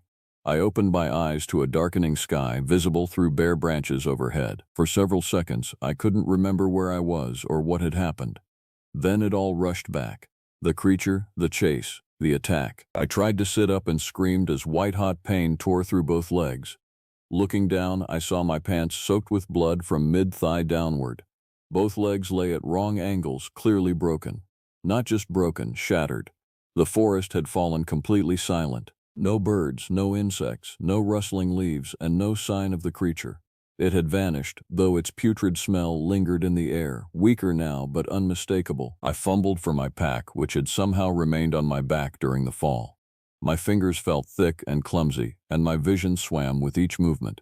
Concussion, I thought dimly. Add that to the list. I checked my watch. 2:37 p.m. I'd been unconscious for over an hour. The November sun already hung low in the sky, beginning its early winter descent. In less than 3 hours, I'd be in complete darkness. My phone showed no service, not surprising given the remote location. I was at least 2 miles from the parking area, maybe more if I'd gotten turned around during the chase. The reality of my situation crashed down on me. 2 broken legs, a head injury, no cell service. Temperatures that would drop into the 30s after sunset and somewhere out there. A creature that had hunted me for sport. I found my revolver in the dirt about 2 feet away. I grabbed it, checked the cylinder, 2 rounds left. I tucked it into my waistband, knowing it offered little protection but unwilling to leave it behind. Survival mode engaged. I needed to make it back to the truck. Every wilderness first aid course taught the same thing. If you can't walk out, and no one knows to look for you, crawling becomes your only option. I took stock of what I had. My pack with water, some protein bars, a space blanket, a flashlight, matches, and basic first aid supplies. Nothing that could help with injuries this severe. Rolling onto my stomach sent new waves of pain crashing through my legs. I bit down on my sleeve to keep from screaming again. The metallic taste of blood filled my mouth. I'd bitten through my lip without realizing it. 1 yard at a time, that's all I could manage. I dug my elbows into the dirt and pulled, dragging my useless legs behind me. Each inch forward brought fresh agony, but I forced myself to continue. The trail back to the parking area was marked with white diamond blazes on trees. I focused on reaching the next marker, then the next, breaking the impossible distance into manageable goals. The sun continued its descent as I dragged myself along the forest floor. My world narrowed to the pain, the effort of movement, and the distance between trail markers. Nothing else mattered. Not the creature, not the wilderness I once loved, not even Elena waiting for me at home. Just the next white diamond, and the next, and the next. The effort of dragging myself took over everything. Every move needed all my attention, a pattern of pain that was all I knew now. Dig the elbows in, pull forward a few inches, rest, repeat. The forest floor scraped my skin through my jacket sleeves, but that hurt way less than the pain shooting from my broken legs. Blood soaked through my pants, leaving dark smears on the ground behind me. I couldn't feel my feet anymore. One small break in all this pain. The numbness crept up my legs, mixing with sharp bursts of pain whenever my legs hit rocks or roots. My watch said 3:15 p.m. I'd been crawling for less than 40 minutes, but in that time I'd covered maybe 50 yards. At this rate, I wouldn't reach the trailhead until sometime tomorrow. The temperature would drop into the 30s tonight. People died of exposure in warmer conditions than that. I couldn't stop.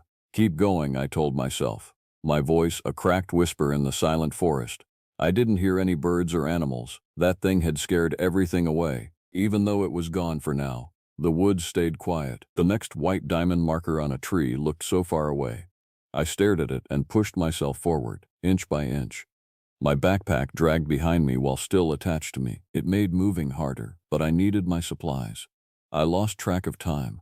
All I knew was how far I'd moved and how much it hurt. Getting to each trail marker felt like winning a small battle, but reminded me I had a long way to go. My hands and arms got scraped up from crawling on the ground. The November afternoon got dark faster than I thought it would. My watch said 4:30 p.m. when the woods started getting dark. The sun wasn't completely down yet, but under all these trees it got dark early and really dark. I stopped to drink some water, struggling to get the bottle from my pack. My hands shook bad.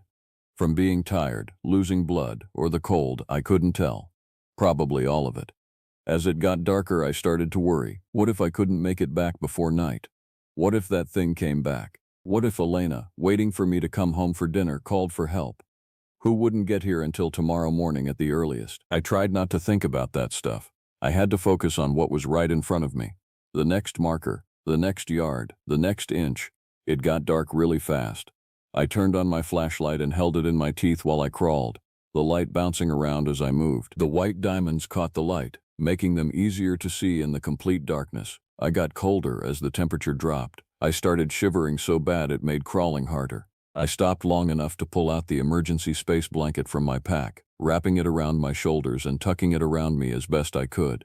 It made crinkling noises every time I moved, sounding extra loud in the quiet forest. Once it was completely dark, the woods looked different. Trees were just black shapes. Every dark spot seemed dangerous. My flashlight only lit up a small area in front of me, making everything else seem even darker. 2 more markers, I promised myself after checking my GPS, then rest. I kept moving, the space blanket dragging behind me. The ground got harder, colder. Frost started forming on fallen leaves. My breath came out in visible puffs that caught the flashlight beam. Time dragged on. My GPS showed I'd covered less than a mile in 4 hours of crawling. The trailhead was still over a mile away. At my current pace, I wouldn't reach it until well after midnight if I could keep moving that long. The pain in my legs was so bad I couldn't even describe it anymore. It hurt so much it felt like the pain was its own thing, following me and screaming for attention every time I moved. Around 9 p.m. I reached a relatively flat section of trail. I allowed myself 10 minutes of rest, using the time to eat a protein bar and drink more water. I needed calories to keep moving, to maintain what little body heat I still generated. When I started again, my arms shook with fatigue. How much longer could I force them to drag my weight forward? How much blood had I lost? These questions kept popping up in my head, but I couldn't focus on them. The temperature continued to drop. My hands lost dexterity, and I had to periodically tuck them under my armpits to restore enough feeling to continue. The flashlight beam weakened as batteries drained. I had spares in my pack but lacked the coordination to change them with my numbed fingers. Midnight approached. The forest looked weird in the darkness, just black and silver shapes in the moonlight coming through bare branches. I could only focus on the few feet of ground ahead of me, lit up by my dying flashlight. The trail widened almost imperceptibly. My GPS confirmed what I barely dared hope. I was approaching the final quarter-mile to the trailhead. The news gave me a second wind, pushing me forward despite how much my body hurt. When I finally saw the wooden trailhead sign in my flashlight beam, tears filled my eyes. The parking area lay just beyond. My truck waited there. The last 100 yards took nearly an hour. I crawled across gravel that tore at my hands and elbows, each piece feeling like broken glass against my raw skin. The truck looked exactly as I'd left it, weirdly normal after everything that had happened. I reached the driver's side door and pulled myself up to reach the handle, nearly passing out from the effort. The door swung open. Getting inside became another brutal challenge. Lifting my ruined legs high enough to clear the doorframe generated pain that left me gasping for air, spots dancing across my vision. Somehow I managed it. I pulled my body onto the seat, legs dragging behind. The effort left me panting, drenched in cold sweat. I slammed the door shut and locked it, an automatic gesture that seemed absurdly inadequate against the thing in the forest. The keys were still in my jacket pocket. My fingers felt like wooden sticks as I fumbled them into the ignition. The engine roared to life, and heat began pouring from the vents. I sat there for several minutes, shaking violently as warmth slowly crept into my frozen body. I needed a hospital. The nearest town of any size would be Marquette, about an hour's drive. I put the truck in gear and turned on the headlights, illuminating the empty Forest Service road ahead. Driving with unusable legs presented its own challenges. I had to operate the pedals using only my right hand, reaching down to press the gas while steering with my left. At any other time it would have been impossible, but adrenaline and survival instinct made the impossible necessary. The forest road stretched before me, rutted and narrow. Each bump sent fresh waves of agony through my legs, but I kept going. The 20 miles to the highway took over an hour, my speed rarely exceeding 15 miles per hour in the darkness. When I finally reached the highway, the dashboard clock showed 2:13 a.m. Marquette lay another 30 miles ahead. There was no traffic at this hour, the road empty in both directions. I pushed the truck faster, my hand cramping from holding down the gas pedal. The road blurred before my eyes. I caught myself nodding off twice, jerking awake as the truck drifted toward the shoulder. Blood loss, exhaustion, and injury were taking their toll. I rolled down the window, letting the cold air wake me up. Lights appeared ahead. Civilization. A gas station sat on the outskirts of Marquette, its bright lights visible in the darkness. I pulled into the parking lot, aiming for the spot directly in front of the entrance where the night attendant would see me. My strength had reached its limit. I couldn't get out of the truck. Instead, I leaned on the horn, the sound breaking through the quiet night. I pressed it again and again, holding it down for long intervals until lights came on inside the station and a figure appeared at the door. Before the attendant reached my truck, darkness closed in from all sides. My last conscious thought was relief. Someone had found me. Someone would help. I woke to bright lights and the antiseptic smell of a hospital room. Machines beeped steadily nearby. And 4-line ran into my arm and both legs were elevated in casts that extended from ankles to mid-thighs. "He's awake," someone said. Elena's face appeared above me, eyes red-rimmed from crying. Her dark hair pulled back in a hasty ponytail. "James," she whispered, taking my hand. "You're okay. You're at Marquette Regional Hospital." A doctor joined her, a middle-aged man with tired eyes and a clipboard. "Mr. Anderson, I'm Dr. Reynolds. You're stable now. But you've got multiple fractures in both legs, severe blood loss, early hypothermia, and a concussion. Can you tell me what happened to you?" I swallowed, my throat dry as sandpaper. Elena held a cup of water with a straw to my lips, and I took a small sip before speaking. "I was hiking," I began, the words coming slowly. "Something attacked me on the trail." "What kind of animal was it?" the doctor asked. Pen poised over his clipboard. I looked at him directly. "It wasn't an animal. Not like anything I've ever seen." I described the creature in detail, its impossible height, the pallid skin stretched over its skeletal frame, those hollow eyes that absorbed light, the mouth with too many teeth. As I spoke, I watched the doctor's expression change from professional concern to polite skepticism. He exchanged a glance with a nurse standing nearby that I recognized immediately. The look medical professionals give when they think a patient is confused or hallucinating. "You took quite a blow to the head," Dr. Reynolds said gently. "Concussions can cause temporary confusion, even hallucinations. The human mind tries to make sense of trauma by creating narratives." "I know what I saw," I insisted, my voice stronger. "I shot it twice at point-blank range. The bullets did nothing." Another look passed between the doctor and nurse. The police are here, Dr. Reynolds said, changing the subject. They'd like to ask you some questions when you're up to it. 2 officers interviewed me an hour later. I told them everything, exactly as it happened. They nodded politely, taking notes, but their questions revealed their true thinking. Any chance it could have been a bear? The older officer asked. Maybe the shock of the encounter made it seem larger, more threatening. Bears don't stand 8 feet tall. Bears don't have skin like plastic wrap over bone. Bears don't ignore bullets, I said flatly. Well, no reports of bear activity in that area, the younger officer admitted.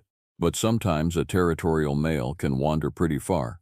Could explain the aggressive behavior. They left with promises to investigate the trail where I'd been attacked. I knew they wouldn't find anything. No blood trail from my crawl, no bullet casings, no evidence of the creature. It would be categorized as an animal attack, maybe with a note about possible hallucinations due to trauma and blood loss. Elena stayed by my side through it all, holding my hand, bringing me water, helping adjust my position when the pain became too much. But I saw the doubt in her eyes too. Careful, loving doubt that didn't want to challenge my experience directly, but couldn't accept it either. You don't believe me, I said quietly after the police left. She squeezed my hand. I believe something attacked you. I believe you experienced something traumatic, but not what you described. Elena hesitated. James, you lost a lot of blood. You had a concussion. Your body temperature was dangerously low when they brought you in. Any of those things could affect perception. I didn't argue. What was the point? I couldn't prove what I'd seen. The creature had made sure of that, attacking me in a remote location, leaving injuries that any wild animal might cause. Perfect deniability. The doctors kept me for 3 days. The official diagnosis listed multiple compound fractures to both tibias and fibulas, severe lacerations, mild hypothermia, and concussion. The attack was attributed to possible large predator, species undetermined. As I lay in the hospital bed, watching sunlight cross the wall and listening to the steady beep of monitors, one thing became absolutely clear to me.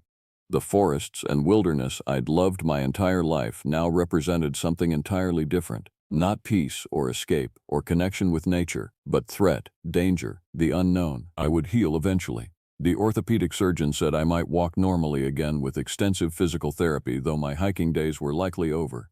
That suited me fine. I never wanted to set foot on a forest trail again. I knew with complete certainty what I had seen was real. Not a bear, not a hallucination. Something that shouldn't exist had hunted me for sport, had toyed with me before attacking, had left me alive when it could easily have killed me. The wilderness had revealed its true face to me, and I would never forget it.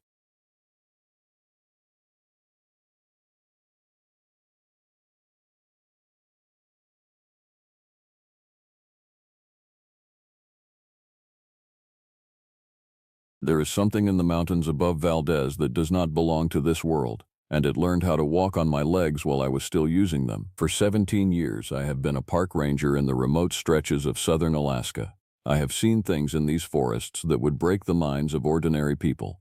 I have tracked bear through blizzards. I have pulled bodies from ravines. I have documented the deaths of hikers in places so wild that their screams fade into the landscape as if they never existed. But nothing in those 17 years prepared me for what happened during the autumn of 2019. What I am about to tell you is not a legend. It is not folklore passed down through generations.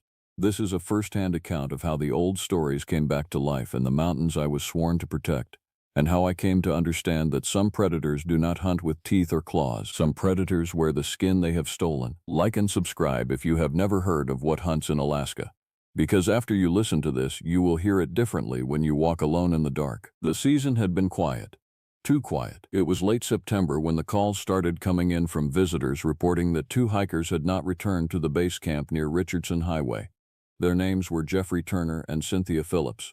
Turner was 52 years old, a retired engineer from Anchorage. Phillips was 67, a widow who had spent the previous 5 years traveling alone across the state, always seeking deeper into the wilderness. I knew Phillips, or rather, I knew of her. She had permits filed in my office for 7 different trips into the reserve. She always came alone. She always went deep. On her last visit 4 months prior, she had come to the ranger station to discuss the flora patterns she had noticed at higher elevations. Something about the way certain plants had stopped growing in specific zones. Something about the silence in those zones. I remember that conversation because Phillips was not a woman who frightened easily. Yet when she spoke about what she had observed, her hands trembled as she held her coffee. "The animals know something," she had said. "They avoid the high passes, all of them, even the birds. I have been in these mountains for decades and I have never seen anything like it." Now she was missing, and Jeffrey Turner was with her. The search began on the morning of the 28th. I organized teams. I checked the weather reports. The system moving in from the northwest was not yet severe, but it was coming. We had perhaps 72 hours before conditions became impassable. The base camp they had established was 14 miles from the nearest access road. When we reached it, the first thing we found was order. Everything was organized. Their supplies were rationed properly. Their tent was sealed correctly. There were no signs of struggle, no evidence of accident or collapse. It was as if they had simply walked away from safety and never returned. We found their permits. Turner had noted they were planning to reach the high pass at elevation 8,000 feet by the morning of the 27th. From there, they intended to observe the late-season migrations of caribou. They had filed a return route that would bring them back to base camp by evening. They never arrived at base camp. We found their first campsite 3 miles up the trail. The tent was still standing. Their sleeping bags were empty. One of Turner's hiking boots sat outside the tent, positioned upright as if someone had placed it there deliberately. Not dropped, not fallen, placed. My deputy, Adam Campbell, was a man of 36 who had worked these mountains for 8 years. He was methodical. He was thorough. He had trained search and rescue protocols while serving in the military. When he saw that boot, something changed in his expression. "That is not right," he said. "We searched for 3 hours. We found no bodies. We found no blood. We found no broken bones or torn clothing. What we found instead was evidence of a path that made no sense." The trail they had been following led toward the high pass, but their footprints in the soft earth beside the trail appeared to diverge sharply. One set of tracks, apparently Phillips from the size, led in a direct line toward the steeper terrain of the mountainside. The other set, apparently Turner, followed the path for another 100 yards before stopping abruptly, then turning back toward the main trail. Except the turning back showed signs of extreme distress. The prints were deeper, wider, as if someone had been running, not walking. By the time we returned to the ranger station that evening, we had filed the hikers as missing and presumed lost. Search and rescue had been notified. The state police were being consulted, but within the tight-knit community of those who work in Alaskan wilderness, there was already speculation. Kelly Parker, who worked at the visitor center, mentioned something her cousin had told her. Her cousin had been guiding a climbing expedition near the Richardson area 4 years previous. One of his clients had become separated from the group. When they found him 6 hours later, he was nearly catatonic. He could barely speak. When he finally managed to communicate, the only thing he kept repeating was a description of something that had walked past him in the forest. Something that had been trying to mimic the sounds of his climbing partner, but the voice was not quite right. The intonation was off. The rhythm was wrong. The climber had recognized that something was deeply fundamentally wrong with the way his partner was trying to imitate human speech. Patrick Evans, one of the senior rangers, heard this story and became very quiet. Patrick was 64. He had worked these mountains for 42 years. He had seen every geological formation, every weather pattern, every animal migration that the region had to offer. He had also heard the stories that the Athabascan natives would occasionally mention when they came to the station for permits, the stories about the things that wore faces. That night, I reviewed the file on the climbing expedition. The client who had been separated was named Derek Matthews. He had been flown to Anchorage for evaluation. The psychological assessment indicated acute trauma, possibly hallucinogenic response to altitude, possibly early-stage altitude sickness causing delusion. The file did not mention that Matthews had specifically requested evaluation for what he called a shapeshifter. The file did not detail that he had been completely certain that the thing imitating his partner was not human. The file simply closed with a diagnosis of acute stress disorder and a recommendation that Matthews not return to high-altitude expeditions. By the third day of the search, visibility had degraded to almost nothing.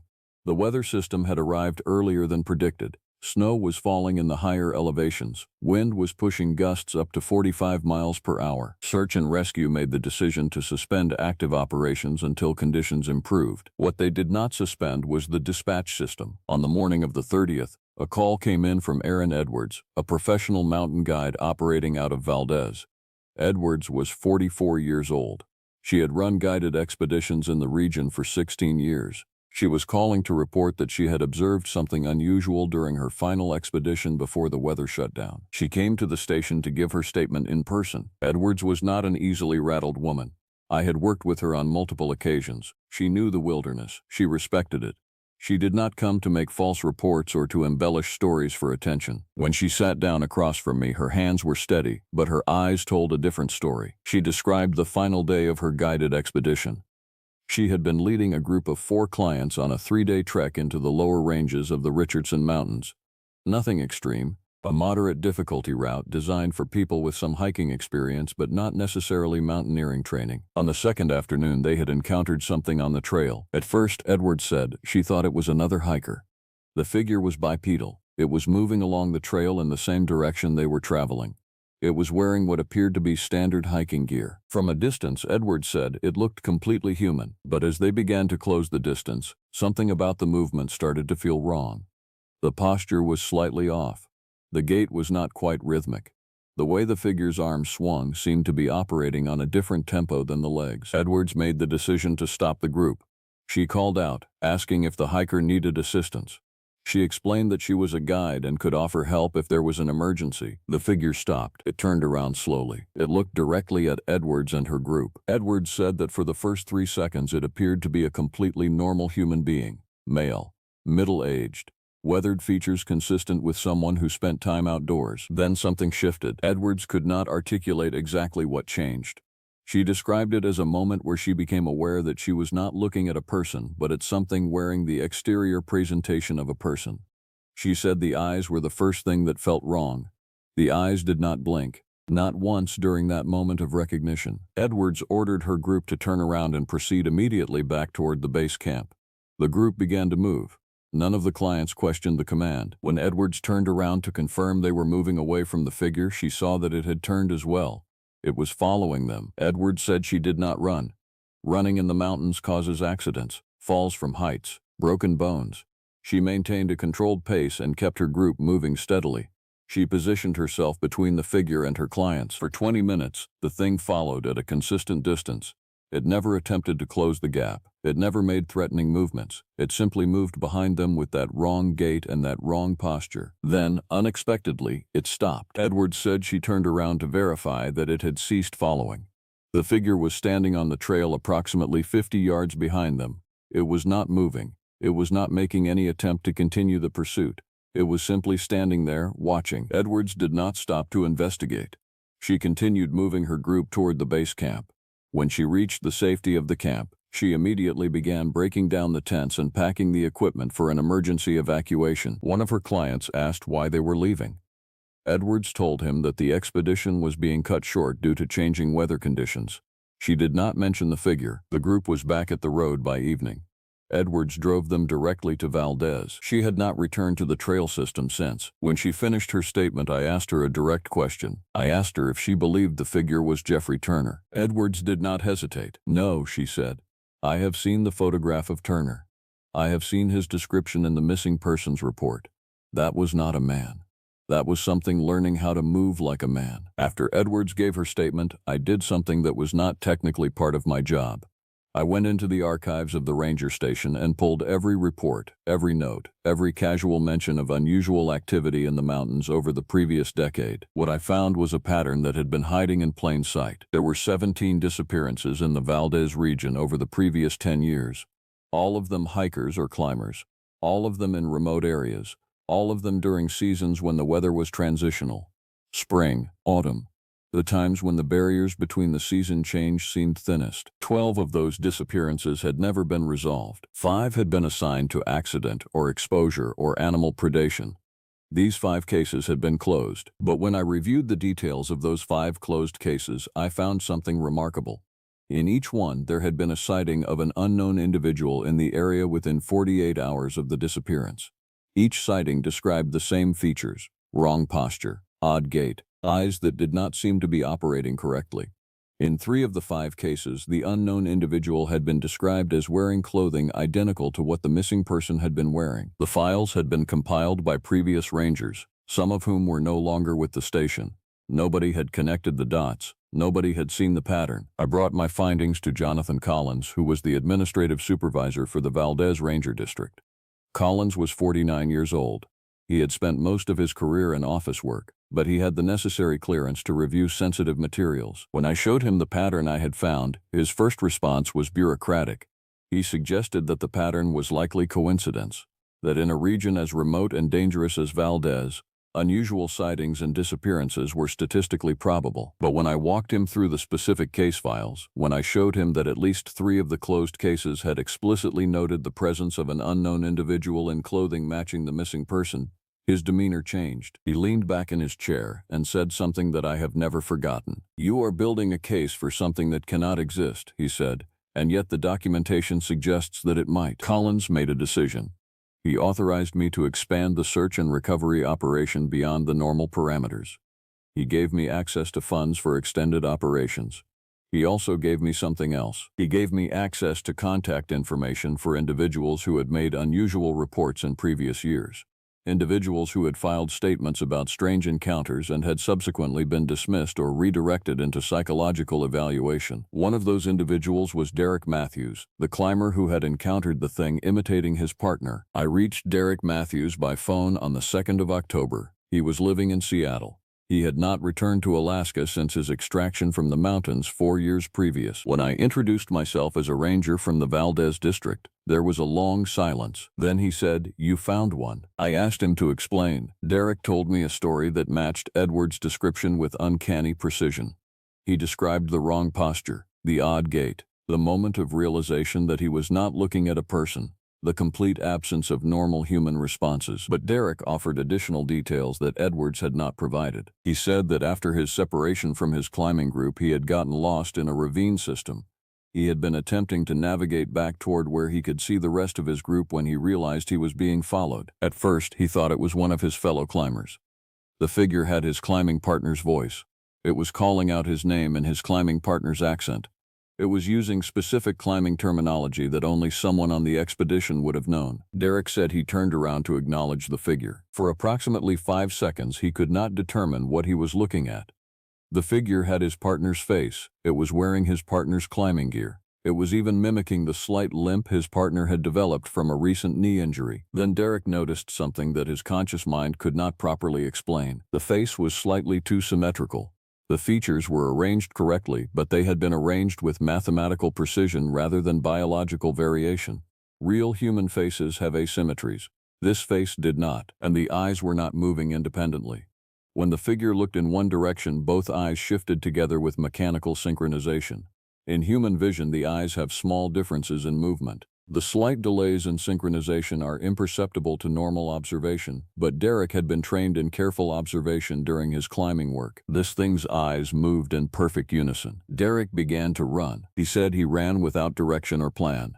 He was purely operating on the survival instinct that something in his mind recognized as a threat before his conscious mind could fully process the threat. The thing followed him. It did not run naturally. It moved with that same mechanical quality, covering distance with motion that was efficient but fundamentally not human. Derek ran for approximately 15 minutes. He was moving through rocky terrain, navigating blindly, simply trying to create distance. When he finally collapsed from exhaustion, the thing was not behind him anymore. He waited on that rocky slope for 6 hours before members of his expedition found him. Derek said something to me during that conversation that I need to repeat verbatim because it is crucial to understanding what is happening in these mountains. He said, "That thing was not trying to kill me. It was trying to understand me. It was learning me. By the time it had my voice correct and my mannerisms calibrated, I realized what it was doing. It was not hunting for food. It was hunting for knowledge. It was collecting data on how to be human." When I asked him why he had never reported this observation, Derek told me that he had tried. He had attempted to explain his observations to the psychological evaluation team. They had documented that he believed he had encountered a shapeshifter. They had subsequently recommended that he not return to high-altitude expeditions due to possible hallucinations. By the time Derek realized that nobody was going to listen to him, he had already decided that reporting further would only result in additional evaluation, additional medication, additional pressure to accept the diagnosis of mental illness, so he had stopped talking about it. Before I ended the call, Derek asked me a question that made my spine go cold. He asked if the thing had appeared in the mountains again. I told him yes. Derek said, "Then you need to understand something. Every time it appears, it is more refined. Every person it contacts makes it more human. 17 years ago, the first reports in that region described something that was very obviously not human. The descriptions mentioned things like inappropriate head movements and responses that were delayed. Now read the recent reports." I already had. In the recent reports, the descriptions were of a person who seemed slightly off. Not obviously wrong, not immediately obviously dangerous, something that could be mistaken for another hiker, something that, if you did not look closely enough, you might not realize was wearing a stolen face. Search and rescue had not fully resumed operations due to the weather. The snow continued. The wind continued. The mountains became increasingly inaccessible, but I could not stop searching. I had Kelly Parker compile all known sightings of the unknown individual across the previous decade. I had Brenda Stewart, who worked in records, help me map the locations where these sightings had occurred. What emerged was a territorial pattern. The sightings clustered around specific areas, certain passes, certain elevation zones, certain geographic features.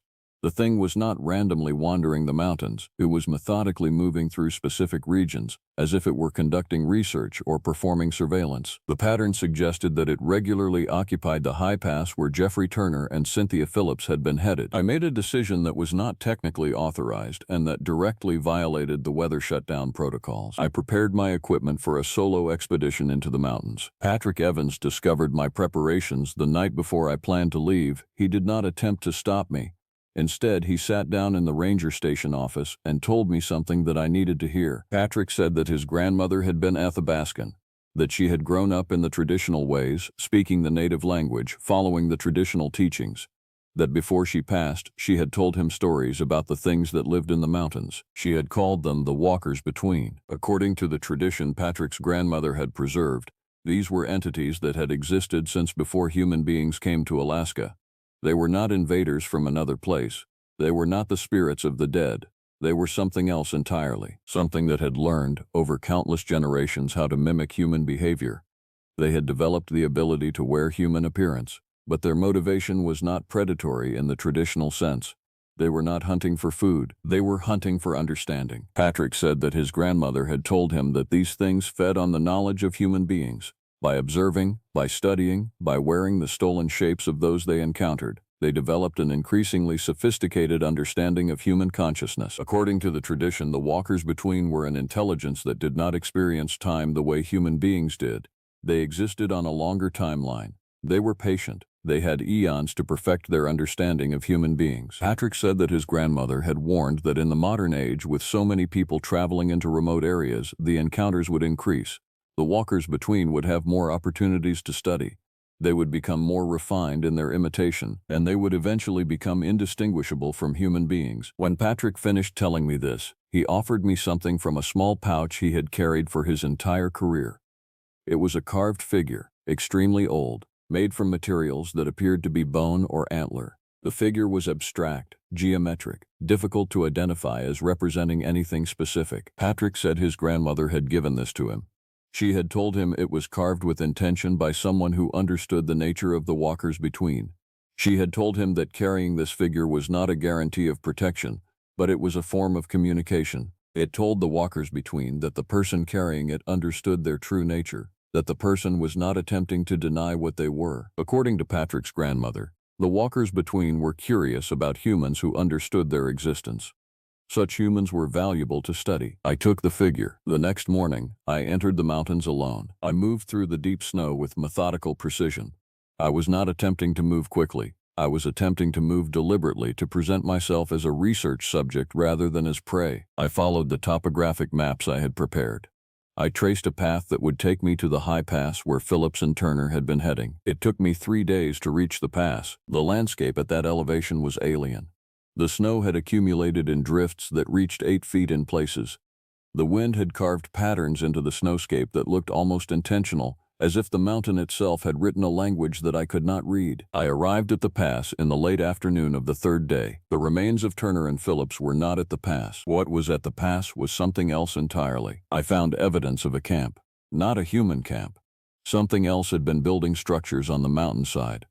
The structures were made from materials gathered from the surrounding area, stone arranged in patterns, tree branches positioned with precision, arrangements of gravel that formed lines extending in multiple directions. The arrangements were abstract, but they possessed a mathematical quality that suggested intentional design. I spent several hours examining these structures.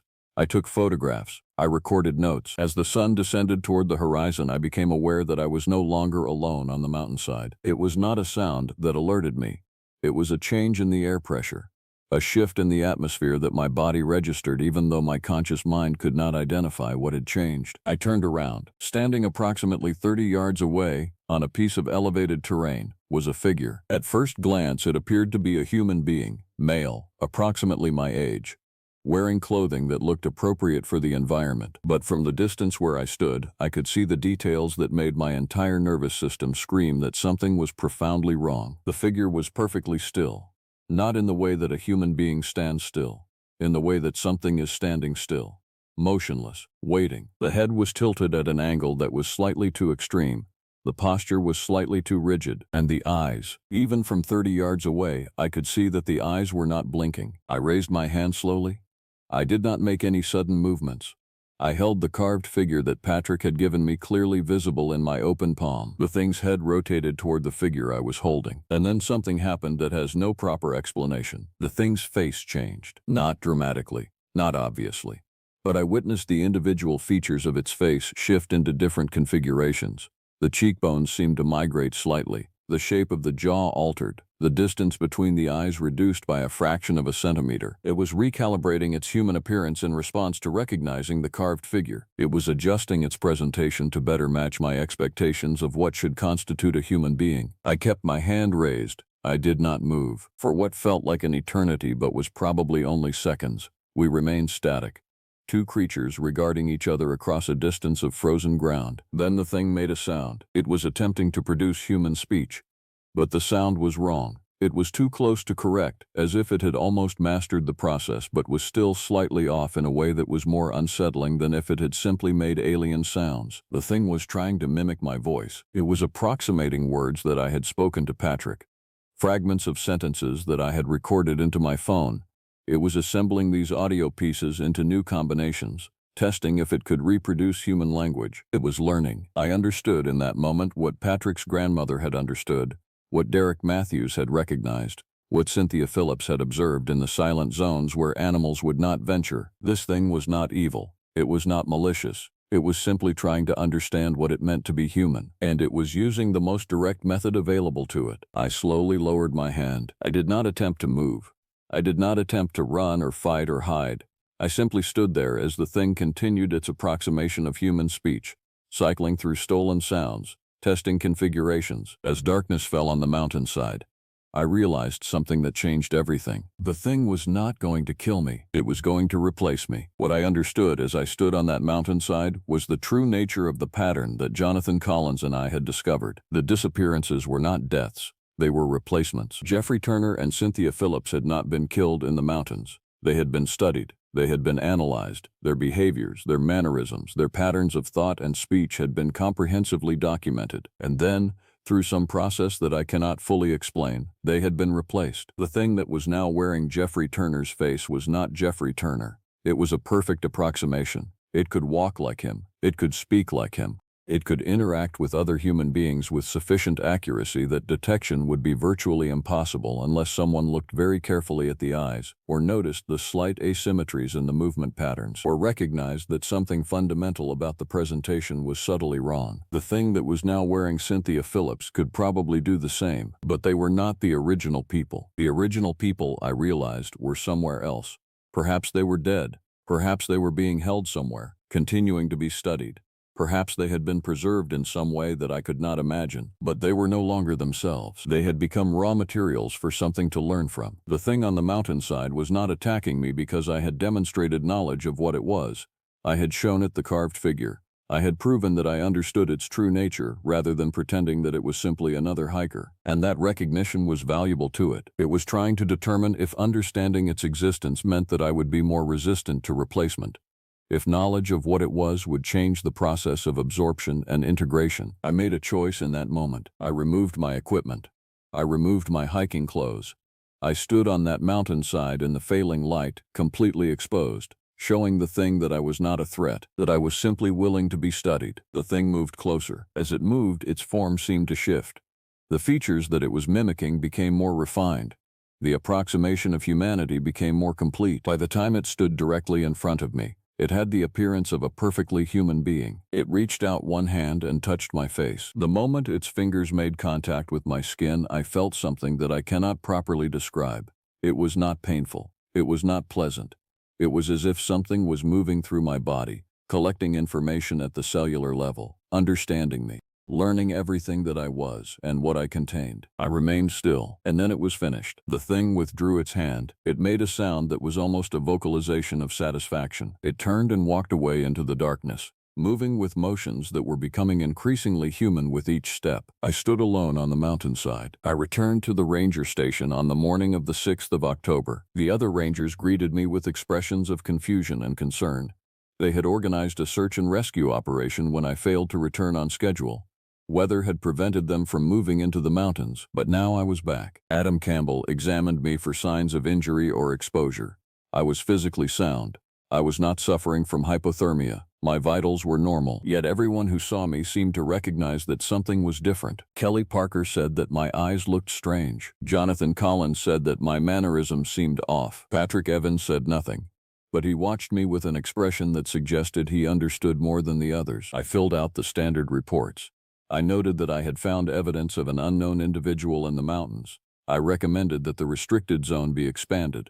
I suggested that rescue operations should be conducted with extreme caution. All technically true. What I did not report was what I now understood. I understand that I am no longer completely myself. Something in me has changed. Something has been altered by that contact. I understand that this is happening to me in the same way it has been happening to others. I understand that somewhere in these mountains, a version of me that is more refined, more accurate, more perfectly human is being created. A version that will eventually come to this ranger station. A version that will move through my life with sufficient accuracy that nobody will ever realize that something has changed. And I understand that I cannot stop it. I can only observe it, document it, continue my work as a ranger, waiting for the moment when my replacement arrives and takes over the life I have been living. Patrick still wears the carved figure. He still understands what is happening. He still watches me with the knowledge that I am no longer what I was. The question that I have been unable to answer, the question that keeps me awake in the darkness of the ranger station, is whether I am still myself, gradually being replaced, or whether the replacement has already occurred and I am only thinking that I remember being the original. I have begun to notice my own eye movements. I have begun to monitor the synchronization of my own motion. I have started recording my voice and analyzing the patterns of my speech, looking for the asymmetries that would prove that I am still human. So far, I cannot find them. The only thing I know with certainty is that something in the mountains above Valdez has perfected its understanding of what it means to be human, and it is going to wear my face better than I ever could. If you are watching this, and if you have ever felt that something about yourself was slightly different, that your own movements seemed slightly off, that you were not entirely certain you were still you, then you need to understand something. The mountains are still there, and whatever learned to walk on my legs is still learning. It is still taking what it needs from those of us who venture into its territory. It is still becoming more human, and one day, very soon, you might meet someone who seems completely normal. Someone who appears to be exactly who they claim to be. But if you look closely, if you really pay attention to the eyes, if you notice that they are blinking in perfect synchronization, that the face is just slightly too symmetrical, that something about the fundamental presentation is mathematically aligned rather than chaotically biological, then you will understand what I understand. That what is wearing that face is not human, that it is something that learned to be human by studying us, that it is still learning, and that every person it encounters, every mind it studies, every life it eventually replaces, makes it more perfect, more accurate, more indistinguishable from the real thing. The mountains are waiting, and the walkers between are no longer hiding.